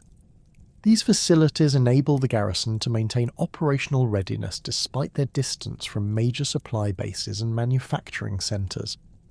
Bathhouse construction at Corbridge demonstrated Roman commitment to maintaining civilised living standards even in frontier military installations. The complex featured the traditional sequence of cold, warm and hot rooms with sophisticated heating systems that provided comfort and hygiene facilities for off-duty soldiers. These amenities served important morale functions, while maintaining health standards that reduced disease rates and improved overall military effectiveness among garrison personnel. Hospital facilities within the fortress reflected Roman military medicine's advanced understanding of trauma treatment, disease prevention, and surgical procedures adapted to frontier conditions. The 9th Legion's medical personnel treated combat injuries, occupational accidents, and illnesses while maintaining detailed records of treatments and outcomes that contributed to broader Roman medical knowledge. Surgical instruments found at Corbridge include scalpels, forceps, and bone saws that demonstrate the sophisticated medical capabilities available to frontier garrisons. Daily life for 9th Legion soldiers stationed at Corbridge followed established military routines, adapted to frontier conditions and security requirements. Morning formations began before dawn with roll call and inspection procedures that verified personnel availability and equipment readiness. Officers assigned daily duties including guard rotations, construction projects, training exercises, and administrative tasks necessary for maintaining fortress operations and frontier security. Guard duty rotations ensured continuous surveillance of surrounding territory, while providing security for the fortress itself and its vital supply lines.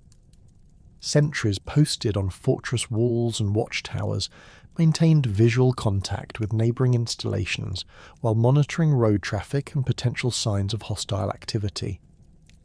The 9th Legion's guard procedures emphasised alertness and communication protocols that enabled rapid response to identified threats while minimising false alarms that might disrupt garrison operations. Training exercises for frontier garrison troops focused on maintaining combat readiness while developing skills specifically relevant to Northern Britain's operational environment. Weapons practice included individual combat techniques with gladius, pilum, and shield, while formation drills ensured that legionaries could execute complex tactical manoeuvres under combat conditions. Specialised training covered siege warfare techniques, cavalry coordination procedures, and mountain warfare tactics that might prove necessary during operations against Caledonian forces. Construction projects provided continuous employment for garrison personnel while improving fortress defences and expanding operational capabilities. The 9th Legion's construction teams worked on upgrading fortifications, expanding storage facilities, improving road networks, and maintaining water supply systems essential for sustained operations. These projects required coordination between military engineers, specialist craftsmen, and general labourers drawn from the Legion's ranks. Administrative duties consumed significant portions of garrison personnel time, as Roman military bureaucracy required detailed documentation of personnel status, equipment inventories, supply consumption, and operational activities. The 9th Legion's clerks maintained individual soldier records, unit strength reports, financial accounts, and correspondence with higher headquarters that created comprehensive documentation of frontier military life. Interactions between 9th Legion personnel and local British populations created complex relationships that influenced both military effectiveness and regional stability. Roman soldiers stationed at Corbridge encountered British civilians through official duties including tax collection, legal proceedings, and trade regulation, while informal contacts developed through commercial transactions, social activities, and romantic relationships that often led to marriages and family formation. Local British communities adapted to Roman military presence through economic opportunities created by garrison, demand for goods and services. Civilian settlements, known as vici, developed around major military installations to provide soldiers with amenities unavailable within fortress walls. These communities included taverns, shops, craftsmen's workshops, and entertainment facilities that served both military and civilian populations while creating economic networks that extended Roman influence beyond direct military control. Trade relationships between Roman garrisons and British communities facilitated cultural exchange while providing mutual economic benefits. Local farmers supplied agricultural products to military installations, while British craftsmen produced goods designed to appeal to Roman tastes and preferences. Roman soldiers introduced Mediterranean products, cooking techniques, and architectural styles that gradually influenced local material culture and lifestyle patterns. Marriage relationships between Roman soldiers and British women created families with dual cultural identities that served as bridges between Roman and British communities. These unions, while officially discouraged during active military service, became increasingly common during extended frontier deployments, where soldiers established long-term relationships with local women. Children from these relationships often grew up bilingual and bicultural, serving as interpreters and cultural mediators in adult life. Religious practices among 9th Legion personnel reflected the diverse origins of legionary recruits while adapting to British environmental conditions and local spiritual traditions. Roman military religion emphasized official state cults, particularly the worship of Jupiter Optimus Maximus and the imperial cult that celebrated living and deceased emperors. Regimental standards received religious veneration as symbols of unit identity and divine protection, with ceremonies conducted in the Principia's shrine area. Personal religious practices among individual soldiers reflected their diverse geographical origins and cultural backgrounds. Mediterranean recruits maintained devotion to traditional Roman deities, while soldiers from Gallic, Germanic or British backgrounds often continued worshipping tribal deities alongside official Roman gods. Mithraism gained popularity among military personnel due to its emphasis on masculine virtues, military discipline, and hierarchical organisation that paralleled legionary structure.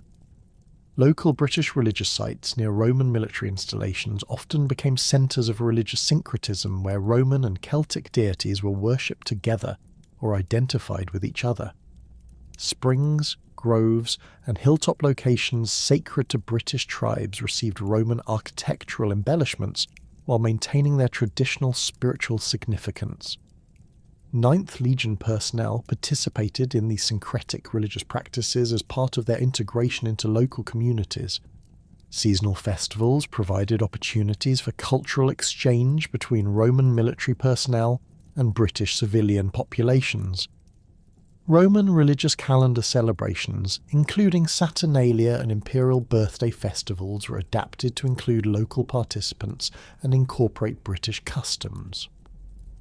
Similarly, traditional British seasonal celebrations gained Roman elements as military personnel participated in community activities during their off-duty time. Archaeological evidence from Corbridge and other Stainget frontier installations provides detailed insights into the material culture of Roman frontier life during the late 1st and early 2nd centuries AD. Pottery assemblages include both imported Mediterranean fine wares and locally produced utilitarian vessels that reflect the complex supply network serving frontier garrisons. Samian ware from Gallic workshops demonstrates continued connections with continental production centres, while coarse pottery manufactured in British kilns shows adaptation of Roman ceramic traditions to local materials and preferences. Personal artefacts recovered from fortress contexts illuminate individual experiences of frontier military service. Jewellery, toilet articles, gaming pieces and writing materials reveal soldiers' attempts to maintain civilised lifestyles despite challenging frontier conditions. Bronze brooches, belt fittings and decorative elements display both Roman military standardisation and personal expressions of identity and status within legionary hierarchy. Military equipment finds at Corbridge include weapons, armour components, and specialised tools that demonstrate the technological sophistication of Roman frontier forces.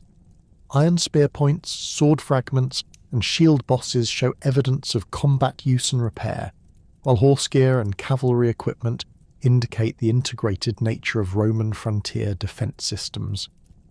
Construction tools, surveying instruments, and engineering equipment reflect the continuous building activities that characterised frontier garrison life. Coins recovered from Corbridge and other frontier sites provide chronological markers for occupation phases, while illustrating the monetary economy that connected frontier garrisons with broader imperial economic systems. Bronze sestertii and denarii show circulation patterns that extended from frontier installations back to major urban centres, while locally produced copies of official imperial issues demonstrate the adaptation of monetary systems to frontier conditions. Food remains and cooking equipment reveal the dietary practices of frontier garrisons that combined Roman culinary traditions with locally available ingredients.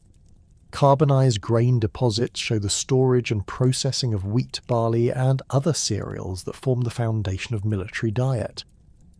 Animal bone assemblages include cattle, sheep, pig, and wild game that supplemented basic rations, while imported foods like olive oil, wine, and garum maintained connections with Mediterranean dietary preferences. The gradual evolution of the Steingate frontier system reflected changing strategic priorities and operational requirements as Roman understanding of northern British conditions improved through practical experience.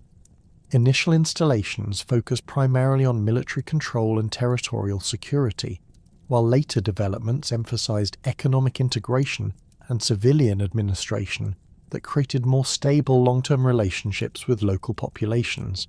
Eboracum emerged as the most significant Roman military installation in northern Britain, serving as the primary base for legionary forces operating along the northern frontier, while functioning as the administrative centre for the province's northern territories. The IX Hispana's long-term association with York began during the fortress's initial construction phases in the 70s AD, when Roman forces first established a permanent military presence at this strategic location where the river Foss joined the river Ouse.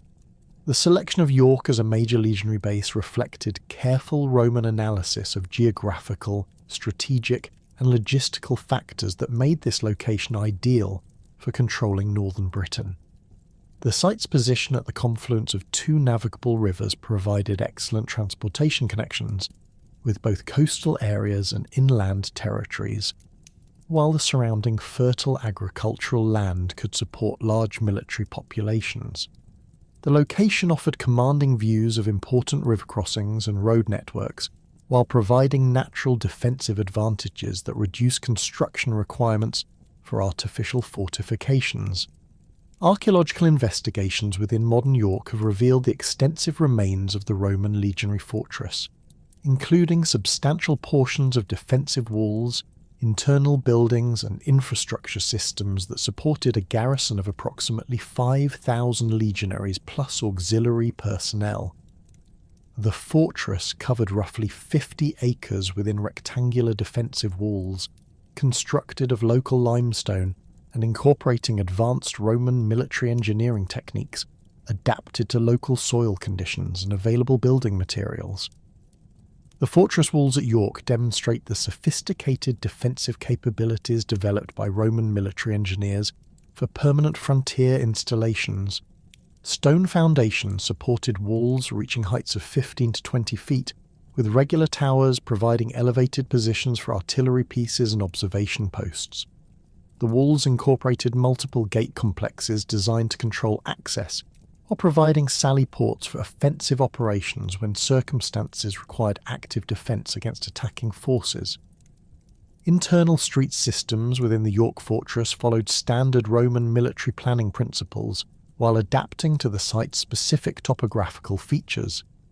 The Via Principalis, running east-west through the fortress centre, intersected with the Via Praetoria at the Principia location, creating the organisational framework around which all other buildings were arranged. Secondary streets provided access to barracks areas, workshop districts and storage facilities while maintaining clear sightlines for security and administrative purposes. Barracks construction at York reflected the standardised accommodation systems developed by Roman military architects for housing legionary centuries in permanent installations. Each barrack block contained 10 rooms housing 8 soldiers each, plus quarters for the centurion responsible for the century's command and administration. These buildings featured stone foundations supporting timber-framed superstructures with tile roofs that provided weatherproof accommodation suitable for Britain's challenging climate conditions.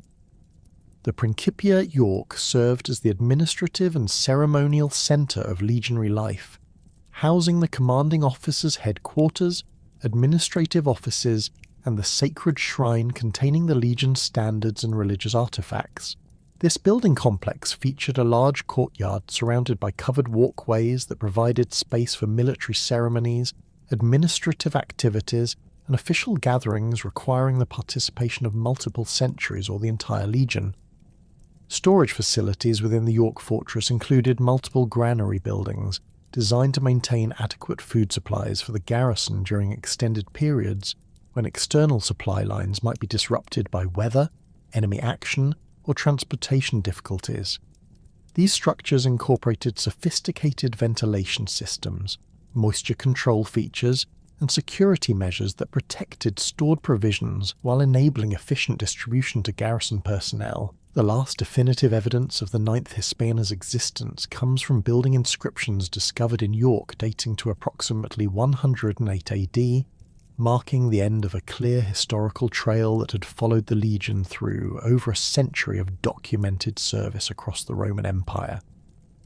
These final inscriptions, carved into stone blocks during fortress renovation projects, represent the conclusion of verifiable archaeological and epigraphic evidence for the legion's continued operation as an active military unit within the Roman army's organisational structure. The massacre theory has dominated popular imagination regarding the 9th Legion's fate, proposing that the entire unit was destroyed during a catastrophic military engagement somewhere in northern Britain, most likely during operations against Caledonian tribes who had maintained persistent resistance to Roman territorial expansion.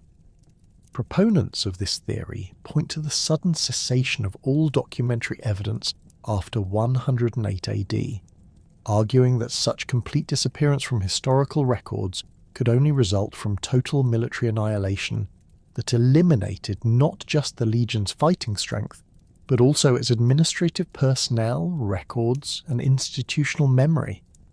Archaeological investigations in northern England and southern Scotland have attempted to identify potential battle sites where such a massacre might have occurred, though definitive evidence remains frustratingly elusive.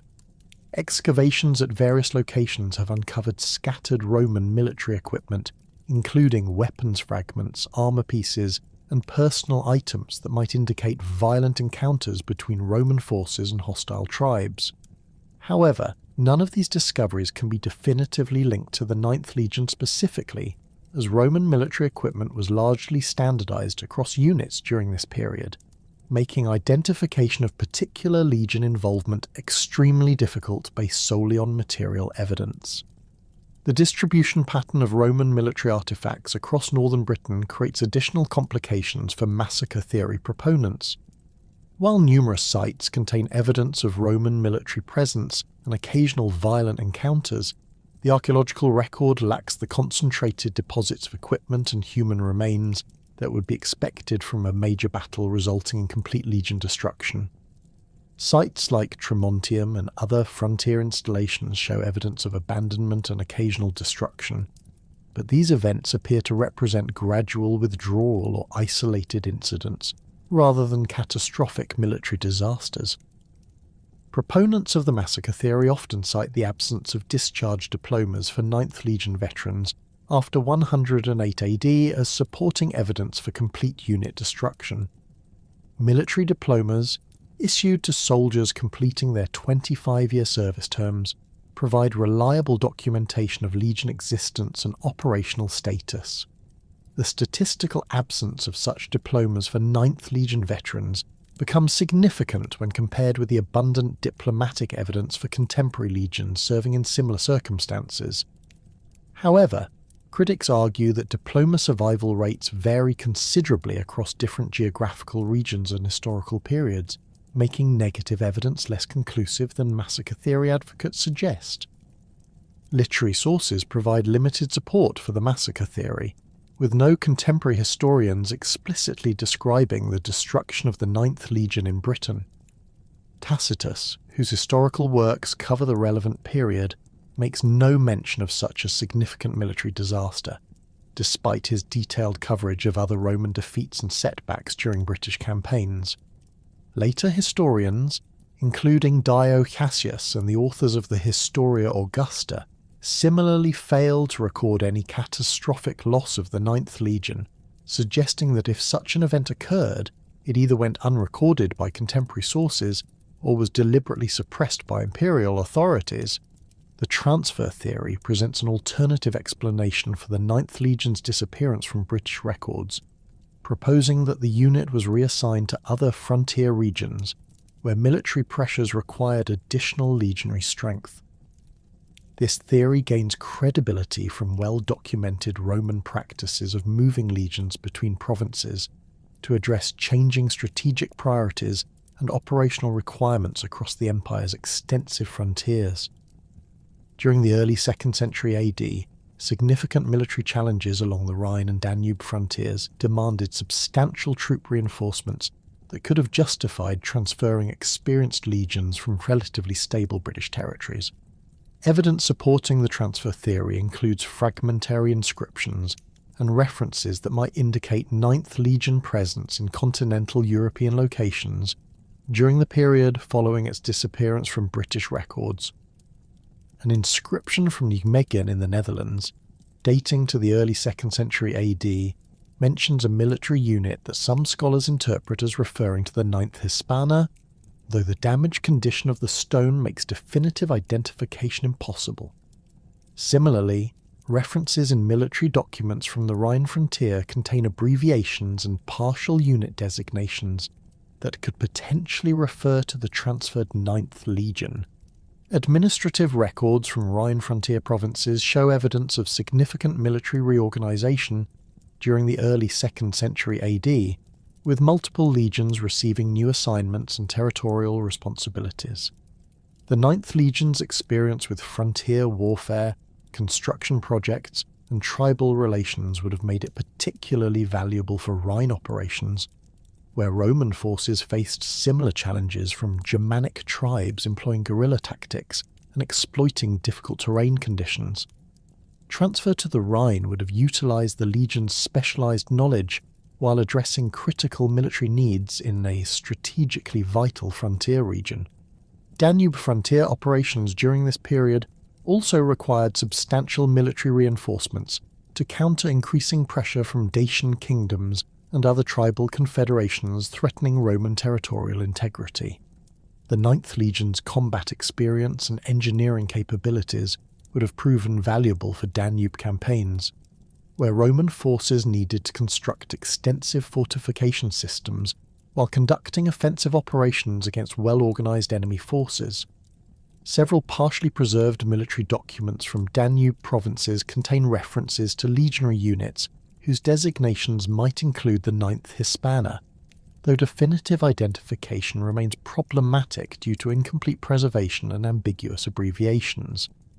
The transfer theory faces significant challenges from the absence of clear documentary evidence for the 9th Legion's arrival and service in any specific continental province.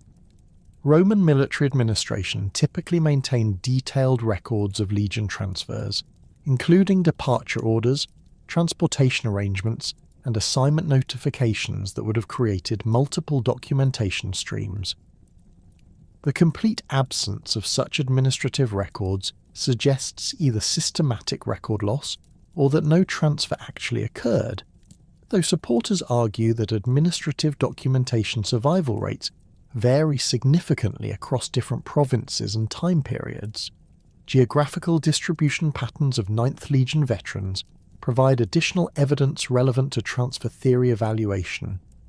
Tombstones and other memorial inscriptions for former 9th Legion soldiers appear primarily in British contexts through the early 2nd century AD, with very few examples from continental European locations that might indicate veteran settlement following unit transfer. However, veteran settlement patterns were influenced by multiple factors including personal preferences, family connections, and economic opportunities that might not directly reflect their final military service locations. The gradual dissolution theory offers a third explanation for the Ninth Legion's disappearance, proposing that military reorganizations under Emperor Hadrian led to the unit's administrative elimination through amalgamation with other legions, reassignment of personnel to different units, or simple bureaucratic restructuring that eliminated the IXth Hispana as a distinct organizational entity. This theory emphasizes the extensive military reforms implemented during Hadrian's reign, which included standardization of frontier defenses, reorganization of auxiliary units, and systematic review of legionary deployments across the empire. Hadrian's military policies emphasized defensive consolidation over territorial expansion, leading to significant changes in legionary assignments and operational priorities. The construction of Hadrian's Wall represented a fundamental shift in British frontier strategy, moving from the fluid defensive systems of the Stainget Line to fixed fortifications that required different types of military units and operational procedures.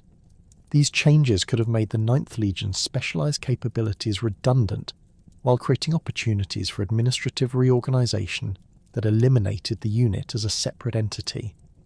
Administrative dissolution could have occurred through several mechanisms that would explain the sudden cessation of Ninth Legion documentation without requiring catastrophic military defeat or physical transfer to distant provinces. Personnel reassignment to other British legions would have maintained individual soldiers' service records, while eliminating the IXth Hispana as a distinct unit.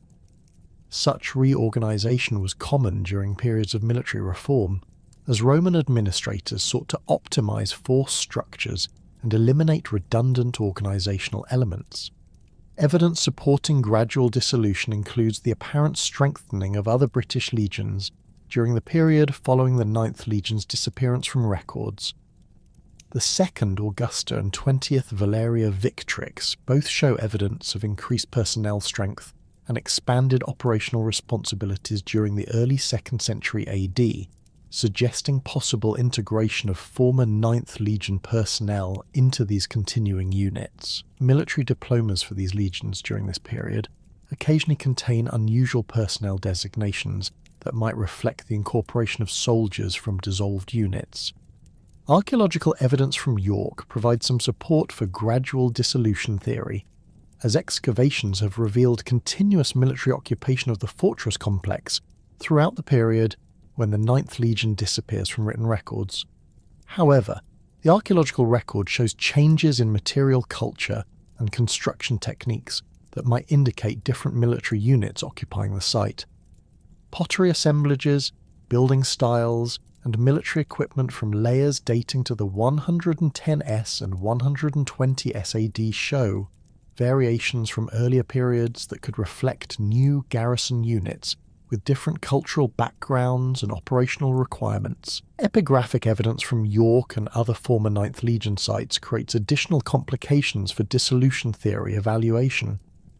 Building inscriptions and tombstones from the early 2nd century AD occasionally mention military units whose designations are unclear or partially preserved, making it impossible to determine whether these refer to the continuing 9th Legion, its successor units, or entirely different military organisations.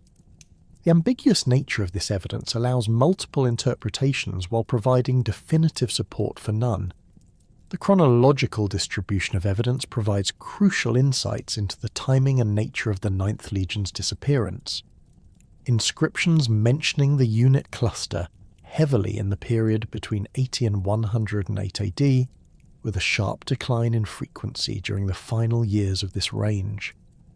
The last securely dated reference appears on building stones from York fortress renovations, suggesting that the Legion remained operational at least through the completion of these construction projects.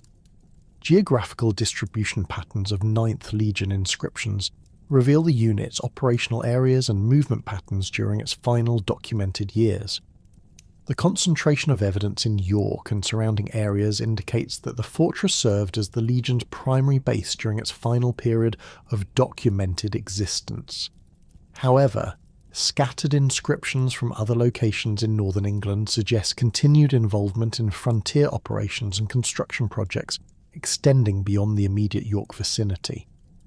The absence of 9th Legion references in military diplomas issued after 108 AD becomes statistically significant when compared with contemporary documentation for other British legions.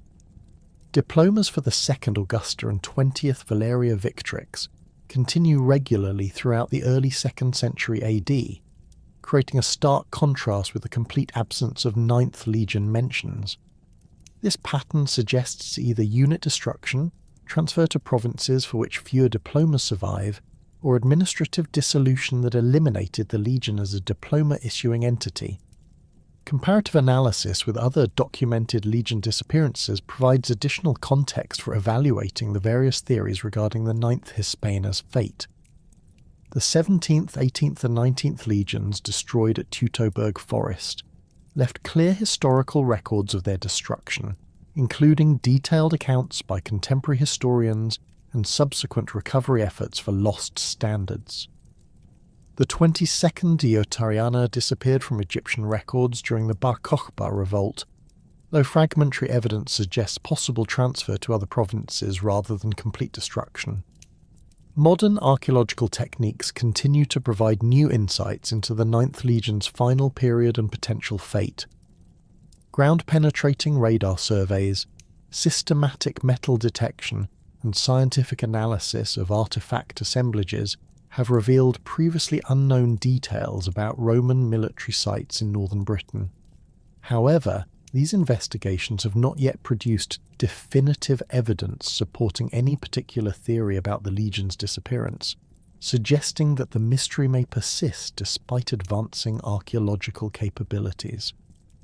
The integration of archaeological, epigraphic, and literary evidence creates a complex picture that resists simple explanations for the 9th Legion's disappearance. Each theory possesses supporting evidence while facing significant challenges from contradictory or absent documentation. The massacre theory lacks archaeological evidence for a major battle. The transfer theory cannot identify the Legion's destination, and the dissolution theory struggles with the complete absence of administrative records documenting such reorganisation. Archaeological investigations at York have provided the most substantial physical evidence for the 9th Hispana's existence and activities in Britain. Excavations within the modern city boundaries have revealed extensive remains of the Roman legionary fortress, including defensive walls, internal buildings, drainage systems and artifact assemblages that illuminate daily life within this major military installation. The fortress walls, constructed primarily of local Magnesian limestone, demonstrate sophisticated Roman engineering adapted to British environmental conditions and available building materials. The southeastern section of York's Roman walls contains building stones bearing inscriptions that provide crucial evidence for the 9th Legion's presence and activities.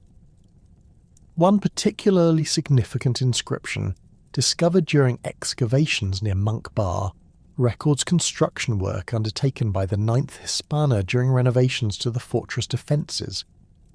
The inscription's letter forms and abbreviation patterns conform to early 2nd century epigraphic conventions, providing reliable dating evidence for the Legion's continued operation around 108 AD. Excavations in the Swingate area of York uncovered substantial remains of Roman military barracks that housed legionary personnel during the fortress's operational period.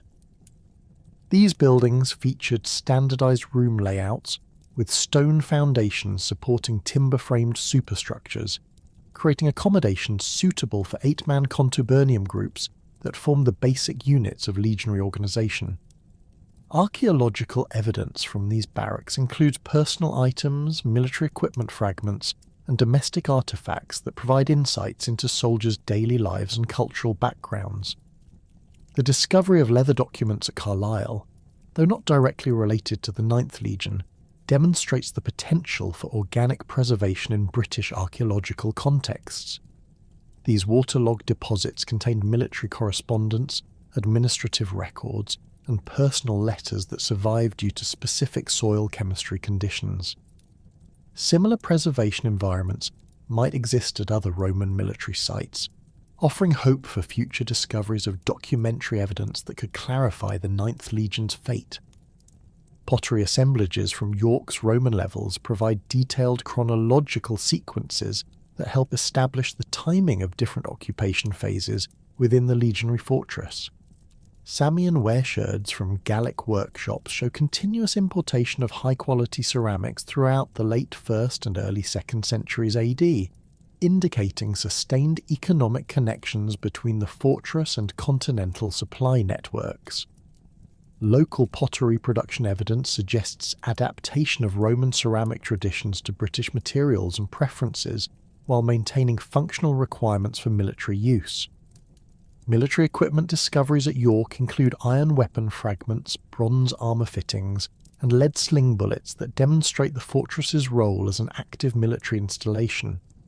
A bronze helmet cheek guard found near the Principia bears decorative elements typical of early Imperial legionary equipment, though it lacks specific unit markings that might confirm 9th Legion ownership. Iron pilum heads recovered from various contexts show evidence of combat use and subsequent repair, indicating the fortress's involvement in active military operations. The York Fortress bathhouse complex, excavated during the 1960s and 1970s, revealed sophisticated heating systems and architectural features that maintained Roman bathing traditions in Britain's challenging climate. Hippocaust systems circulated heated air beneath raised floors while providing steam for the caldarium. The discovery of strigils, oil flasks, and other bathing implements confirms the continued importance of Roman hygiene practices for maintaining military morale and health standards among frontier garrisons.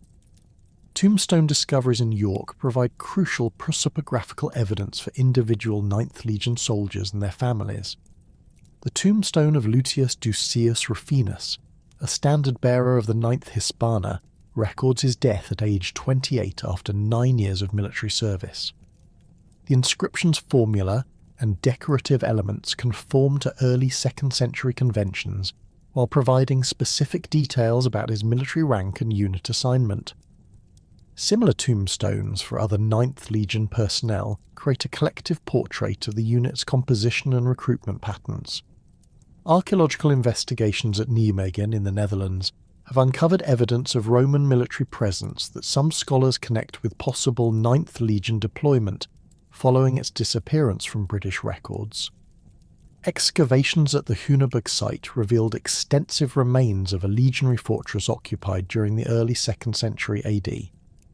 Building inscriptions from this site include fragmentary references to military units whose designations remain partially illegible, creating tantalizing possibilities for 9th Legion identification without providing definitive confirmation.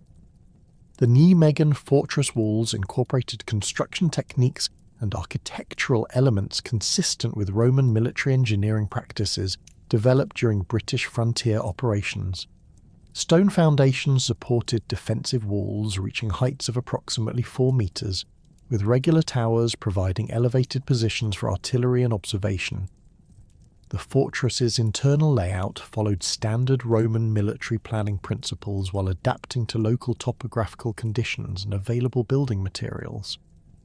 Material culture assemblages from Nijmegen include pottery, metalwork, and personal artifacts that reflect the diverse cultural backgrounds of Roman military personnel stationed along the Rhine frontier. Germanic auxiliary equipment appears alongside standard Roman legionary gear, creating mixed assemblages that illustrate the integrated nature of imperial frontier forces.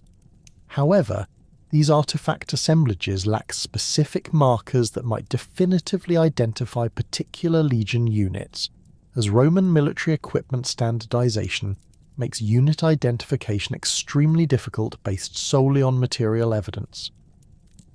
Recent excavations at Xanten, ancient Vetera, have provided additional insights into Rhine frontier military organisation during the period when the 9th Legion disappeared from British records. The site contains remains of 2 successive legionary fortresses, with the later installation dating to the early 2nd century AD. Archaeological evidence suggests significant military reorganisation during this period, with new units arriving to replace earlier garrisons and different construction techniques reflecting changing operational requirements. Archaeological challenges in identifying specific legion remains stem from the standardised nature of Roman military equipment and architecture during the imperial period. Legionary gear, fortress layouts and construction techniques followed empire-wide specifications that created remarkable consistency across different geographical regions and time periods. This standardisation, while demonstrating Roman organisational efficiency, makes it extremely difficult for archaeologists to attribute specific remains to particular military units without explicit epigraphic evidence. Ground-penetrating radar surveys at suspected Roman military sites have revolutionised archaeological investigation techniques by revealing subsurface features without destructive excavation. These surveys can identify building foundations, defensive works, and buried structures that might contain evidence relevant to 9th Legion investigations. However, radar data requires careful interpretation and subsequent excavation to confirm initial findings and recover datable artefacts that might provide chronological context. Metal detector surveys across northern England have recovered thousands of Roman military artefacts, including weapons, personal equipment, and decorative items that might relate to 9th Legion activities. Systematic recording of find locations creates distribution patterns that help archaeologists understand Roman military deployment and movement patterns. The Portable Antiquities Scheme database contains numerous entries for Roman military equipment from areas where the 9th Legion operated, though specific unit attribution remains problematic without associated inscriptional evidence. Environmental archaeology techniques provide additional insights into conditions at Roman military sites during the 9th Legion's operational period. Pollen analysis from fortress sites reveals local vegetation patterns and agricultural activities that supported military garrisons. Animal bone assemblages indicate dietary practices and economic relationships between military installations and surrounding civilian populations. These environmental data create contextual frameworks for understanding military life, while occasionally providing chronological markers for site occupation periods. Scientific analysis of Roman building materials has revealed information about construction techniques, resource procurement, and architectural development at military sites associated with the 9th Legion. X-ray fluorescence analysis of bronze artifacts can identify metal sources and manufacturing techniques, while petrographic analysis of stone materials reveals quarry locations and transportation networks. These scientific approaches provide objective data that complement traditional archaeological interpretation methods. Isotope analysis of human skeletal remains from Roman military contexts offers insights into recruitment patterns and geographical origins of legionary personnel. Strontium isotope signatures in tooth enamel reflect childhood residence locations, while oxygen isotopes provide information about climate conditions in areas where individuals spent their formative years. These techniques have revealed the diverse geographical backgrounds of Roman military personnel while confirming literary sources describing recruitment practices. Conservation challenges affect the long-term preservation of archaeological evidence relevant to 9th Legion investigations. Urban development pressures in cities like York threaten archaeological deposits, while creating opportunities for rescue excavations that might uncover new evidence. Climate change effects on archaeological sites include increased erosion, flooding, and temperature fluctuations that accelerate artifact deterioration. Modern conservation techniques help preserve discovered materials, while digital recording methods ensure permanent documentation of archaeological contexts. Database integration projects combine archaeological, epigraphic, and numismatic evidence to create comprehensive records of Roman military presence across different geographical regions and time periods. The epigraphic database. Heidelberg contains thousands of inscriptions mentioning Roman military units, while archaeological databases record material evidence from excavated sites. Cross-referencing these databases enables researchers to identify patterns and connections that might illuminate the Ninth Legion's movements and ultimate fate. Experimental archaeology projects have reconstructed Roman military equipment and construction techniques to better understand the practical aspects of legionary life and operations. Reconstructed Roman armour, weapons and tools provide insights into their effectiveness and limitations, while demonstrating the skill levels required for their manufacture and use. Building experiments using Roman construction techniques reveal the labour requirements and engineering challenges faced by military construction teams like those of the Ninth Legion. Geophysical survey techniques continue to evolve, providing new capabilities for investigating Roman military sites without destructive excavation. Magnetometry surveys can detect buried features through magnetic anomalies caused by fired clay, iron objects, and soil disturbances. Electrical resistivity surveys identify subsurface structures through variations in soil conductivity. These non-invasive techniques enable systematic investigation of large areas while preserving archaeological deposits for future research with improved methods.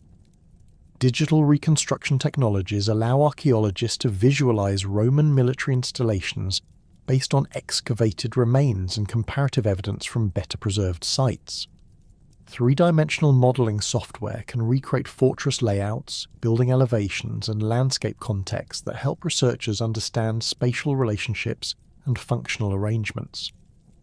These digital reconstructions serve educational purposes while providing research tools for testing hypotheses about site development and use patterns. Collaborative international research projects combine expertise and resources from multiple institutions to address complex archaeological questions regarding Roman military history. The Frontiers of the Roman Empire World Heritage Site Project coordinates research across multiple countries to understand frontier development and military deployment patterns. Such collaborations enable comprehensive approaches to investigating phenomena like the Ninth Legion's disappearance that transcend modern national boundaries. Archaeological limitations in resolving the Ninth Legion mystery reflect broader challenges in connecting material evidence with specific historical events and military units. The absence of definitive archaeological evidence for the Legion's destruction, transfer, or dissolution means that physical remains cannot definitively resolve competing theories about its fate. Future discoveries might provide crucial evidence, but current archaeological knowledge leaves the mystery unresolved, while contributing valuable insights into Roman military life and frontier operations. The systematic recording and analysis of Roman military equipment distributions across Britain and continental Europe continues to provide new insights into legion movements and deployment patterns during the early 2nd century AD. Statistical analysis of artifact types, dates, and geographical distributions creates patterns that might eventually reveal evidence for 9th Legion activities in previously unrecognized locations. However, such analysis requires careful consideration of site formation processes, recovery biases, and preservation factors that affect the archaeological record's completeness and representativeness. The reliability of ancient sources regarding the 9th Hispana presents fundamental challenges for modern historians attempting to reconstruct the Legion's history and ultimate fate. Tacitus, whose historical works provide the most detailed contemporary accounts of Roman military operations in Britain, offers valuable but incomplete information about individual legion activities during the conquest and subsequent frontier operations. His Annales and Historiae contain numerous references to military campaigns, tribal conflicts, and administrative developments, yet specific mentions of the 9th Legion remain surprisingly sparse, given its documented importance in British operations. Tacitus's approach to military history emphasized political narratives and moral lessons rather than detailed tactical accounts or comprehensive unit histories. His literary training and senatorial background influenced his selection of events and details, leading him to focus on dramatic incidents, notable personalities, and politically significant developments while often omitting routine military operations that might have involved the Ninth Legion.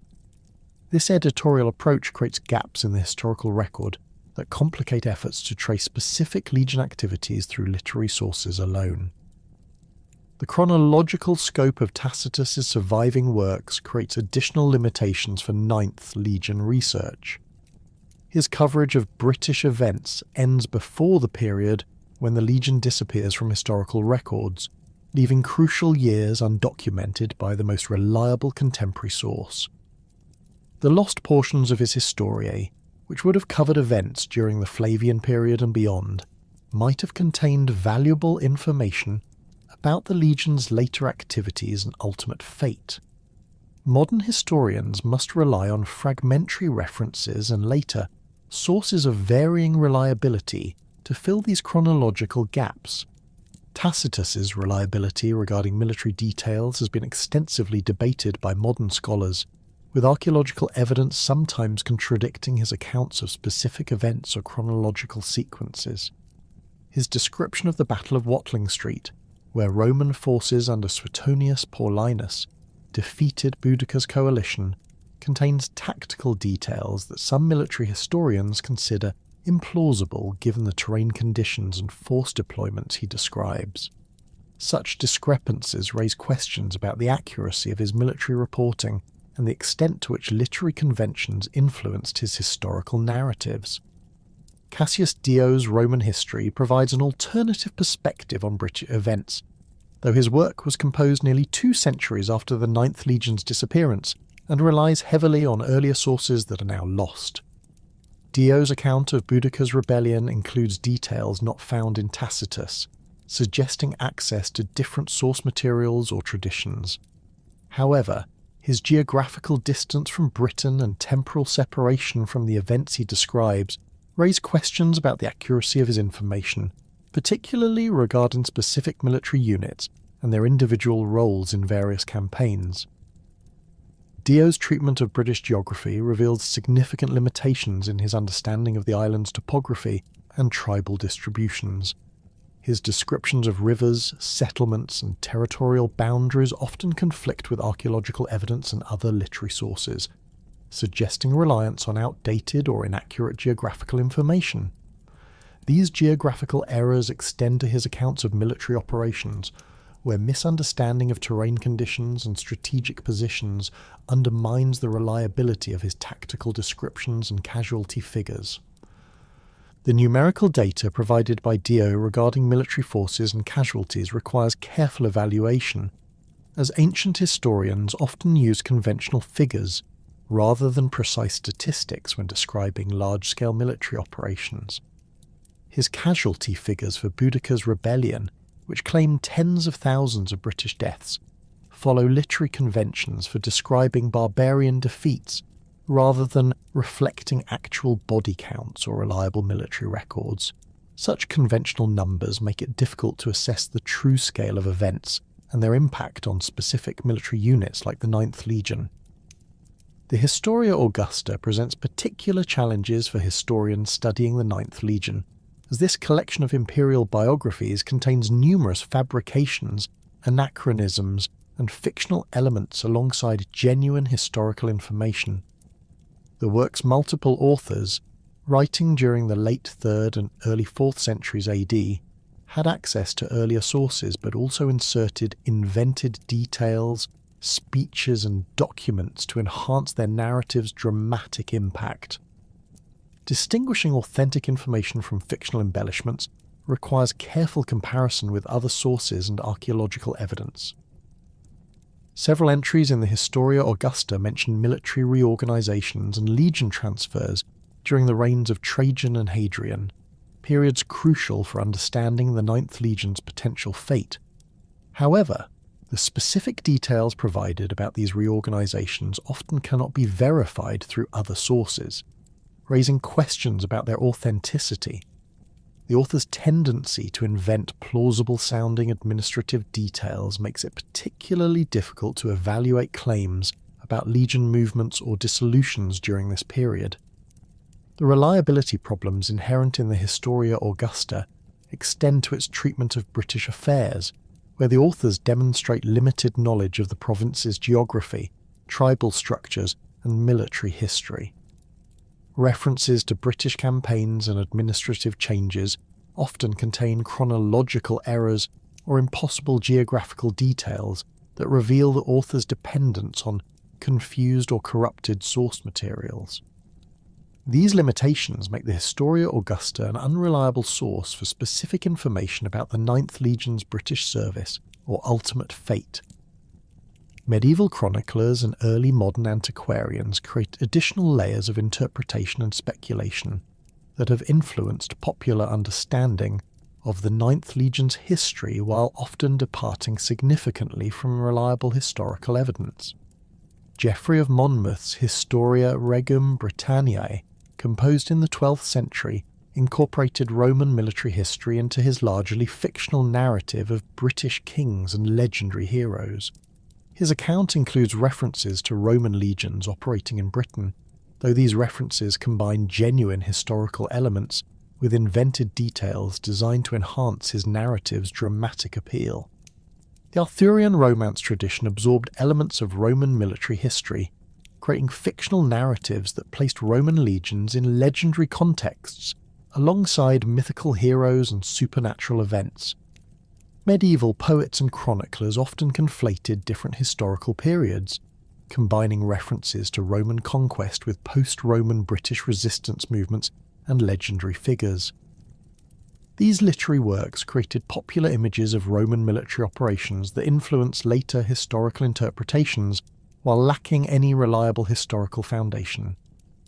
Renaissance antiquarians attempted to reconstruct Roman British history through systematic study of inscriptions, coins, and architectural remains, but their interpretive methods often reflected contemporary assumptions rather than rigorous historical analysis.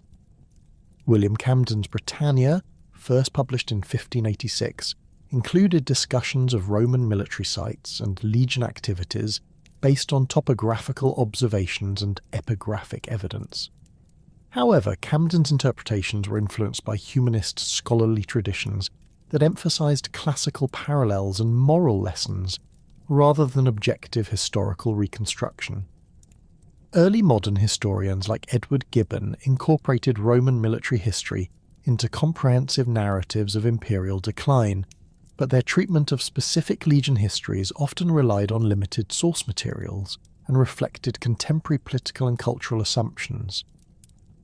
Gibbon's account of Roman Britain emphasized themes of civilization versus barbarism that influenced his interpretation of military events and their significance. His discussion of legion disappearances focused on broader patterns of imperial decay, rather than detailed analysis of specific unit histories or fates. The development of professional historical scholarship during the 19th century brought more rigorous analytical methods to the study of Roman military history, though early professional historians often lacked access to archaeological evidence that has since transformed understanding of Roman Britain.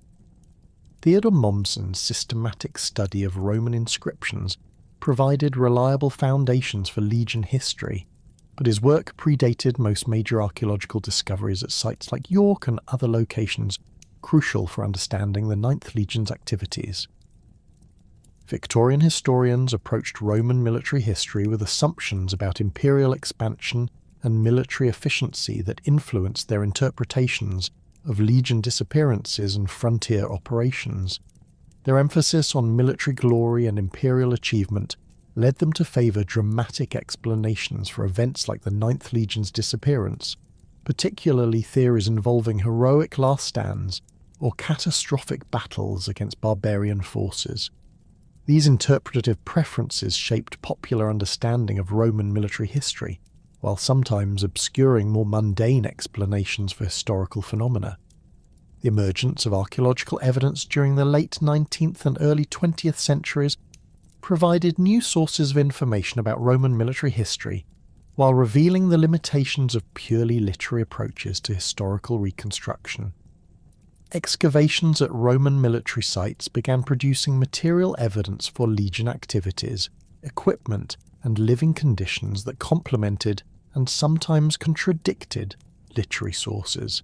However, Early archaeological methods often lacked the precision and systematic recording procedures necessary for detailed historical interpretation.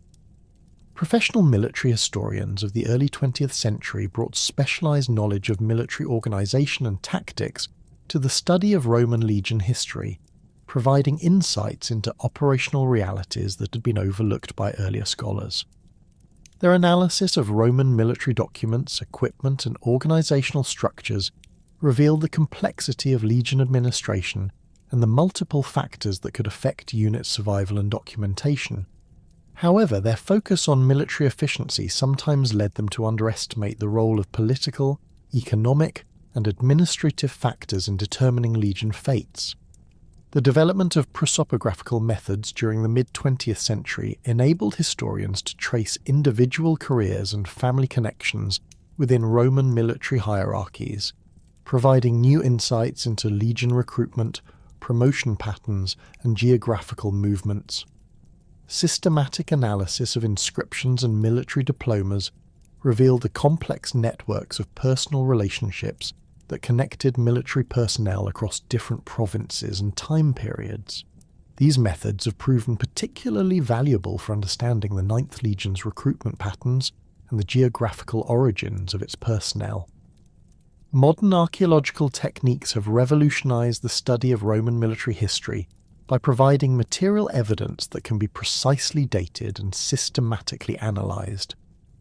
Stratigraphic excavation methods enable archaeologists to establish chronological sequences for site occupation and abandonment, while scientific analysis of artefacts provides information about manufacturing techniques, trade networks, and cultural connections. However, archaeological evidence often raises new questions while answering others, and the interpretation of material remains requires careful consideration of site formation processes and preservation factors. The integration of archaeological and literary evidence has created more nuanced understanding of Roman military operations, while revealing the complexity of factors that influenced legion histories. Archaeological discoveries have confirmed some literary accounts while contradicting others, demonstrating the need for critical evaluation of all source types. The absence of archaeological evidence for specific events or processes does not necessarily indicate that they did not occur, as preservation conditions and recovery methods affect the completeness of the archaeological record. Statistical analysis of epigraphic evidence has provided new insights into legion deployment patterns and administrative practices, while revealing the limitations of negative evidence in historical argumentation. The systematic study of military diplomas, building inscriptions, and tombstones has created comprehensive databases that enable researchers to track legion movements and identify chronological patterns. However, the uneven survival of epigraphic evidence across different geographical regions and time periods requires careful consideration when drawing conclusions from statistical patterns. The methodological challenges inherent in studying lost military units extend beyond source evaluation to fundamental questions about historical causation and the relationship between individual events and broader historical processes. The disappearance of the Ninth Legion occurred within complex political, military, and administrative contexts that influenced record-keeping practices, documentation survival, and subsequent historical interpretation. Understanding these broader contexts is essential for evaluating specific theories about the Legion's fate, while avoiding oversimplified explanations for complex historical phenomena. Modern historians must distinguish between evidence and speculation when analysing the Ninth Legion's history, recognising that gaps in the historical record do not necessarily support any particular theoretical explanation. The absence of evidence for the Legion's destruction does not prove that it was transferred to another province, just as the lack of transferred documentation does not confirm that it was destroyed in Britain. Each theory must be evaluated based on positive evidence rather than assumptions about what the historical record should contain. The evolution of scholarly consensus regarding the Ninth Legion reflects broader changes in historical methodology and the accumulation of new evidence from archaeological and epigraphic sources.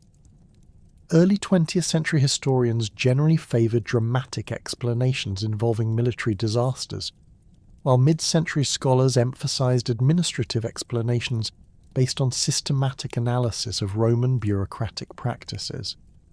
Contemporary historians tend to acknowledge the limitations of available evidence while maintaining openness to multiple possible explanations for the legion's disappearance. The persistence of popular interest in the Ninth Legion's fate demonstrates the enduring appeal of historical mysteries, while illustrating the challenges of communicating scholarly uncertainty to general audiences. Popular accounts often present definitive explanations for the Legion's disappearance, while overlooking the methodological challenges and evidentiary limitations that prevent historians from reaching firm conclusions. This gap between scholarly caution and popular certainty reflects broader tensions between academic historical practice and public expectations for clear historical narratives. The interdisciplinary nature of modern Roman military studies has brought together historians, archaeologists, epigraphists, and specialists in related fields to address complex questions about legion histories and imperial military organisation.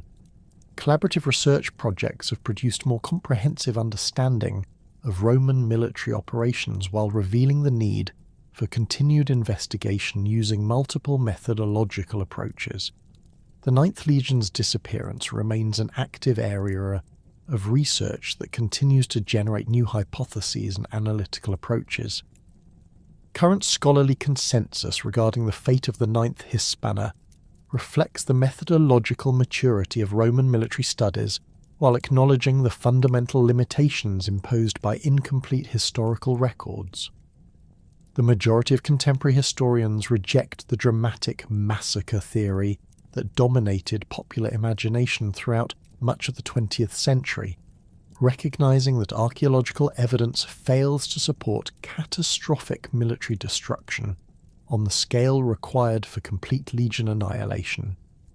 Systematic excavations across northern Britain have uncovered evidence of localized conflicts and occasional Roman defeats, but nothing approaching the battlefield debris field that would mark the destruction of an entire legion. The transfer theory has gained increased acceptance among professional historians, though significant evidentiary challenges prevent definitive confirmation. Recent analysis of fragmentary inscriptions from Rhine and Danube frontier provinces has identified several potential references to the Ninth Legion serving in continental context during the early 2nd century AD. However, these inscriptions remain tantalizingly incomplete, with damaged stone surfaces and abbreviated unit designations that allow multiple interpretations.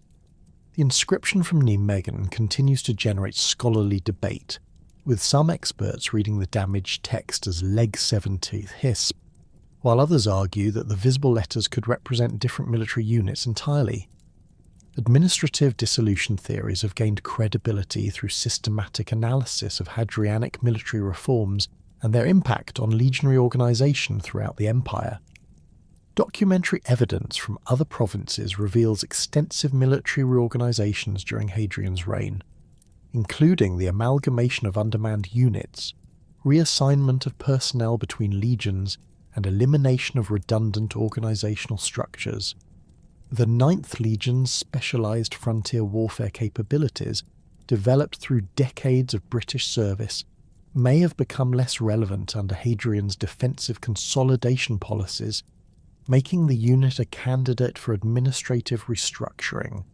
Recent epigraphic discoveries have provided new insights, while raising additional questions about the Legion's final years. A building inscription discovered during excavations at Carlisle in 2009 contains a fragmentary reference that some scholars interpret as mentioning the Ninth Legion's involvement in construction projects around 120 AD, well after the previously accepted terminal date of 108 AD. However, the inscription's damaged condition and ambiguous abbreviations have prevented scholarly consensus, with alternative readings suggesting references to different military units or civilian construction gangs rather than the Ninth Hispana specifically. The geographical distribution of late 9th Legion references creates intriguing patterns that complicate traditional theories about the unit's fate. While York remains the centre of documented 9th Legion activity through 108 AD, scattered inscriptions from other British locations suggest continued operations extending beyond the fortress's immediate vicinity.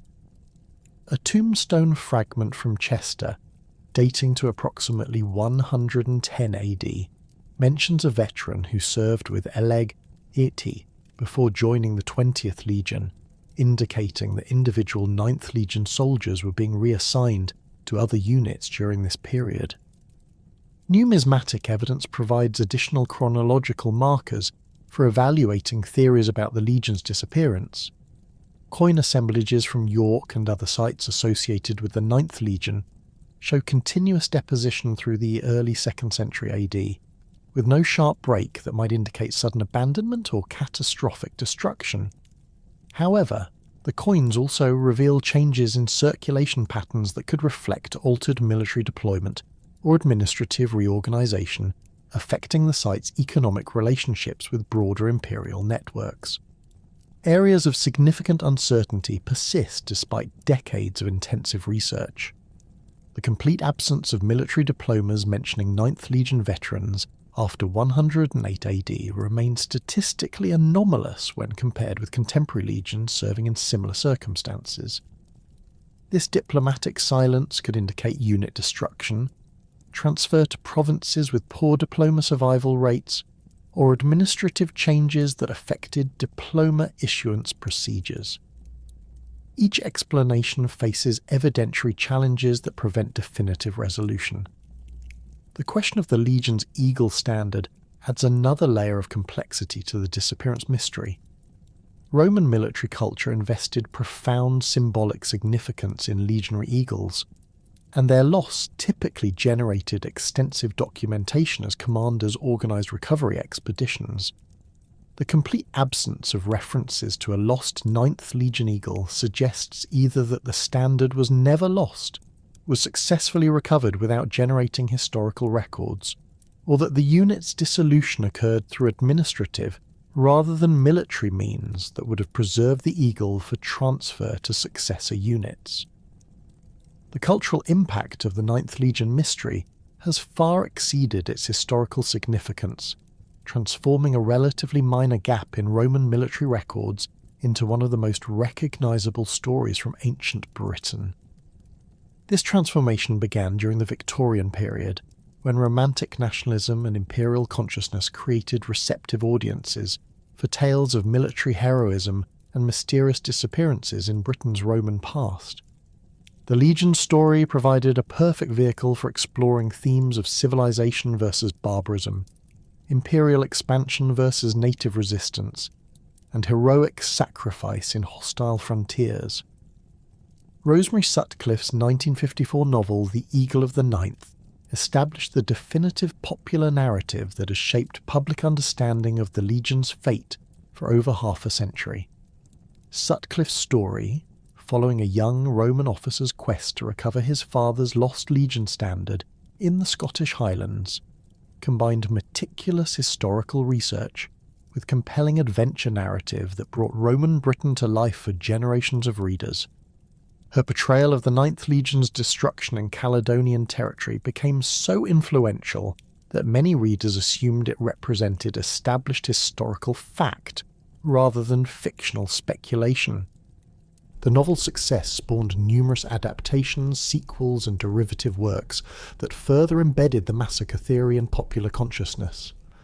Television adaptations, radio dramas, and subsequent novels expanded Sutcliffe's narrative while maintaining its central premise of catastrophic military defeat in the Scottish Highlands. These adaptations often enhanced the story's dramatic elements while downplaying the speculative nature of its historical foundations, creating increasingly elaborate fictional reconstructions of events for which no reliable evidence exists. Hollywood's engagement with the 9th Legion story culminated in the 2011 film The Eagle, which brought Sutcliffe's narrative to international audiences while introducing additional fictional elements that further obscured the historical record. The film's portrayal of savage Highland tribes overwhelming disciplined Roman forces reinforced popular stereotypes about Celtic warfare while presenting speculative theories as established facts.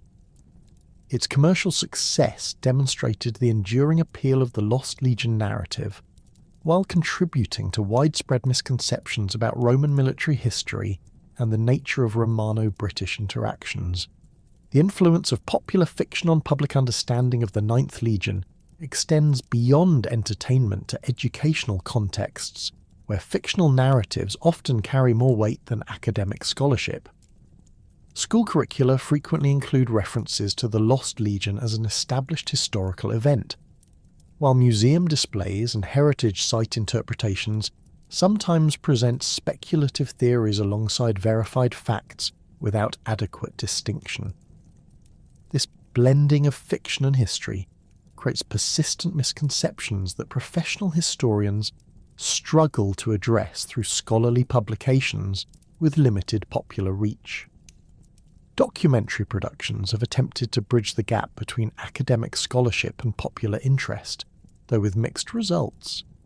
Television documentaries exploring the Ninth Legion mystery often emphasize dramatic possibilities while acknowledging scholarly uncertainties, creating programming that satisfies audience expectations for definitive answers while maintaining some connection to historical methodology.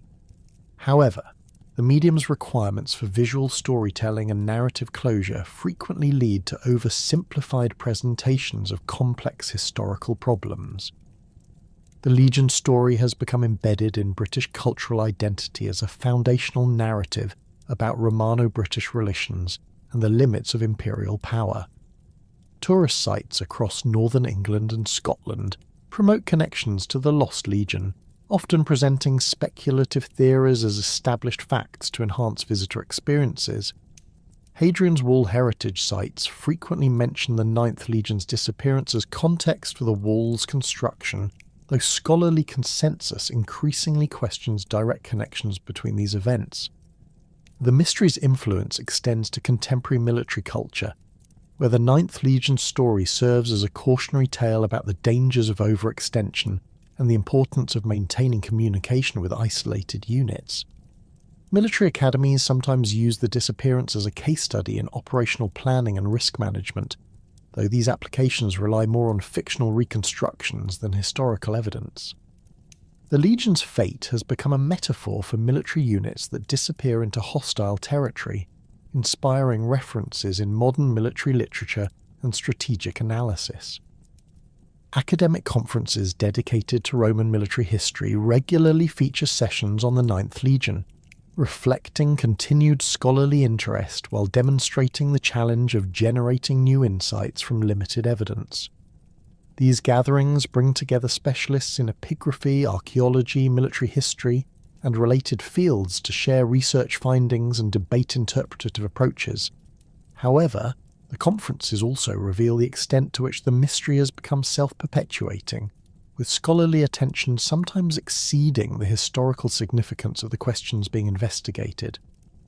The broader themes reflected in the Ninth Legion mystery illuminate fundamental aspects of Roman imperial history that extend far beyond the fate of a single military unit. The disappearance occurred during a crucial period of frontier consolidation when Rome was transitioning from aggressive expansion to defensive stabilization along established boundaries. This shift required extensive military reorganization, administrative restructuring, and strategic reorientation that affected legionary deployments throughout the empire. Frontier management challenges illustrated by the Ninth Legion's British service reveal the complexity of Roman territorial control in marginal regions, where military costs often exceeded economic benefits. The Legion's operations in Scotland demonstrated both Roman military capabilities and their limitations when facing determined resistance in difficult terrain. The ultimate withdrawal from advanced positions reflected practical recognition that some territories could not be profitably incorporated into the imperial system, regardless of military success in individual engagements. Military organisation patterns evident in the Ninth Legion's history reflect broader developments in Roman army structure during the transition from Principate to Dominate. The Legion's recruitment evolved from primarily Italian personnel during the Republican period to increasingly provincial soldiers who brought diverse cultural backgrounds and local knowledge to Roman military service. This transformation affected unit cohesion, operational capabilities, and documentation practices in ways that influenced the survival of historical records. The administrative systems that governed Legion operations during the early 2nd century AD were undergoing significant changes that affected record-keeping practices and documentation survival. Hadrian's administrative reforms standardized procedures across provinces while eliminating redundant bureaucratic structures that had developed during the conquest period. These changes may have contributed to gaps in military documentation that make Legion histories difficult to reconstruct for this transitional period. Future research directions for resolving the Ninth Legion mystery depend largely on archaeological discoveries and technological advances that might provide new categories of evidence. Ground-penetrating radar surveys continue to identify previously unknown Roman military sites across northern Britain and continental Europe, offering possibilities for discovering installations that might contain Ninth Legion evidence. However, site identification requires subsequent excavation and analysis that may take decades to complete and interpret. Database integration projects combining archaeological, epigraphic, and numismatic evidence from multiple countries offer promising approaches for identifying patterns in Roman military deployment that might illuminate the Ninth Legion's movements. Digital humanities techniques enable systematic analysis of large data sets that might reveal connections invisible to traditional research methods. However, these approaches require extensive international cooperation and standardized recording procedures that remain under development. New archaeological techniques continue to expand the range of evidence available for Roman military studies. Environmental DNA analysis might identify human presence at archaeological sites where conventional excavation has failed to produce clear evidence. Isotope analysis of metal artifacts can reveal manufacturing locations and trade networks that might connect scattered finds to specific military units. However, these techniques require specialized expertise and expensive equipment that limit their application to major research projects. Unexplored archives in European institutions may contain documents relevant to Ninth Legion research that have not yet been systematically examined. Medieval monastery libraries, municipal archives, and private collections sometimes preserve ancient inscriptions, manuscript references, or early modern antiquarian notes that could provide new insights. However, identifying and accessing these materials requires extensive archival research across multiple countries and languages.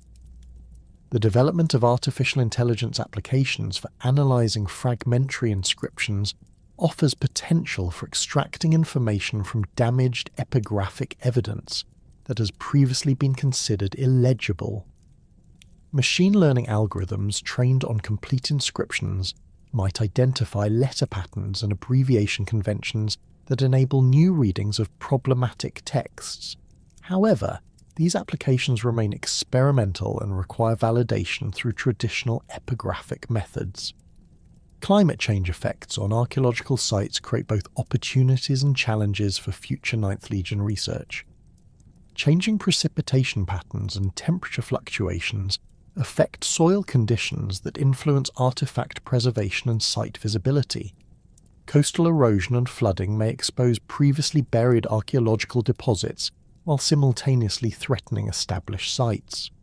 These environmental changes require adaptive research strategies and urgent investigation priorities. International cooperation frameworks for Roman frontier studies continue to develop through organisations like the International Congress of Roman Frontier Studies and the Frontiers of the Roman Empire World Heritage Site Project. These collaborations facilitate information sharing, methodological standardisation, and coordinated research approaches that transcend modern national boundaries. However, political tensions and funding limitations sometimes constrain the scope of international research cooperation. The enduring mystery of the IX Hispana ultimately reflects the inherent limitations of historical knowledge and the complex relationships between evidence, interpretation, and understanding. Despite decades of intensive research using increasingly sophisticated methods, the Legion's fate remains unresolved because the available evidence simply cannot support definitive conclusions about what happened to this particular military unit during the early 2nd century AD. This uncertainty, frustrating though it may be for those seeking clear answers, serves valuable purposes in historical education and public understanding of the past. The mystery demonstrates that history is not a collection of established facts, but an ongoing process of investigation, interpretation, and debate based on incomplete evidence. It illustrates the difference between what we can know with confidence and what remains forever beyond our reach, teaching humility about the limits of historical reconstruction. The Ninth Legion story also exemplifies how historical mysteries can capture public imagination and inspire continued interest in the ancient world. While popular fascination sometimes leads to oversimplified explanations or fictional embellishments, it also motivates support for archaeological research, museum education, and historical preservation efforts that benefit broader understanding of Roman civilization. Perhaps most importantly, the mystery reminds us that the Roman Empire, despite its reputation for administrative efficiency and comprehensive record-keeping, was a human institution subject to the same limitations, failures, and accidents that affect all human endeavours. The disappearance of the Ninth Hispana from historical records may result from nothing more dramatic than bureaucratic oversight, administrative reorganisation, or the simple passage of time that has erased evidence of routine military operations. Whether the Ninth Legion met its end in a Highland glen, marched away to serve on distant frontiers, or simply faded into administrative obscurity through bureaucratic reorganisation, its story continues to illuminate the complexities of Roman imperial history and the challenges of understanding the past through fragmentary evidence. The mystery endures not because it represents a particularly significant historical event, but because it embodies fundamental questions about how we know what we know about the past and what happens when the evidence runs out. In this sense, the fate of the Ninth Hispana transcends its specific historical circumstances to become a metaphor for the broader human experience of confronting the unknown and accepting the limits of knowledge. The Legion may have vanished from history, but its mystery continues to teach us about the nature of historical inquiry, the power of imagination, and the enduring human desire to solve the puzzles left by those who came before us.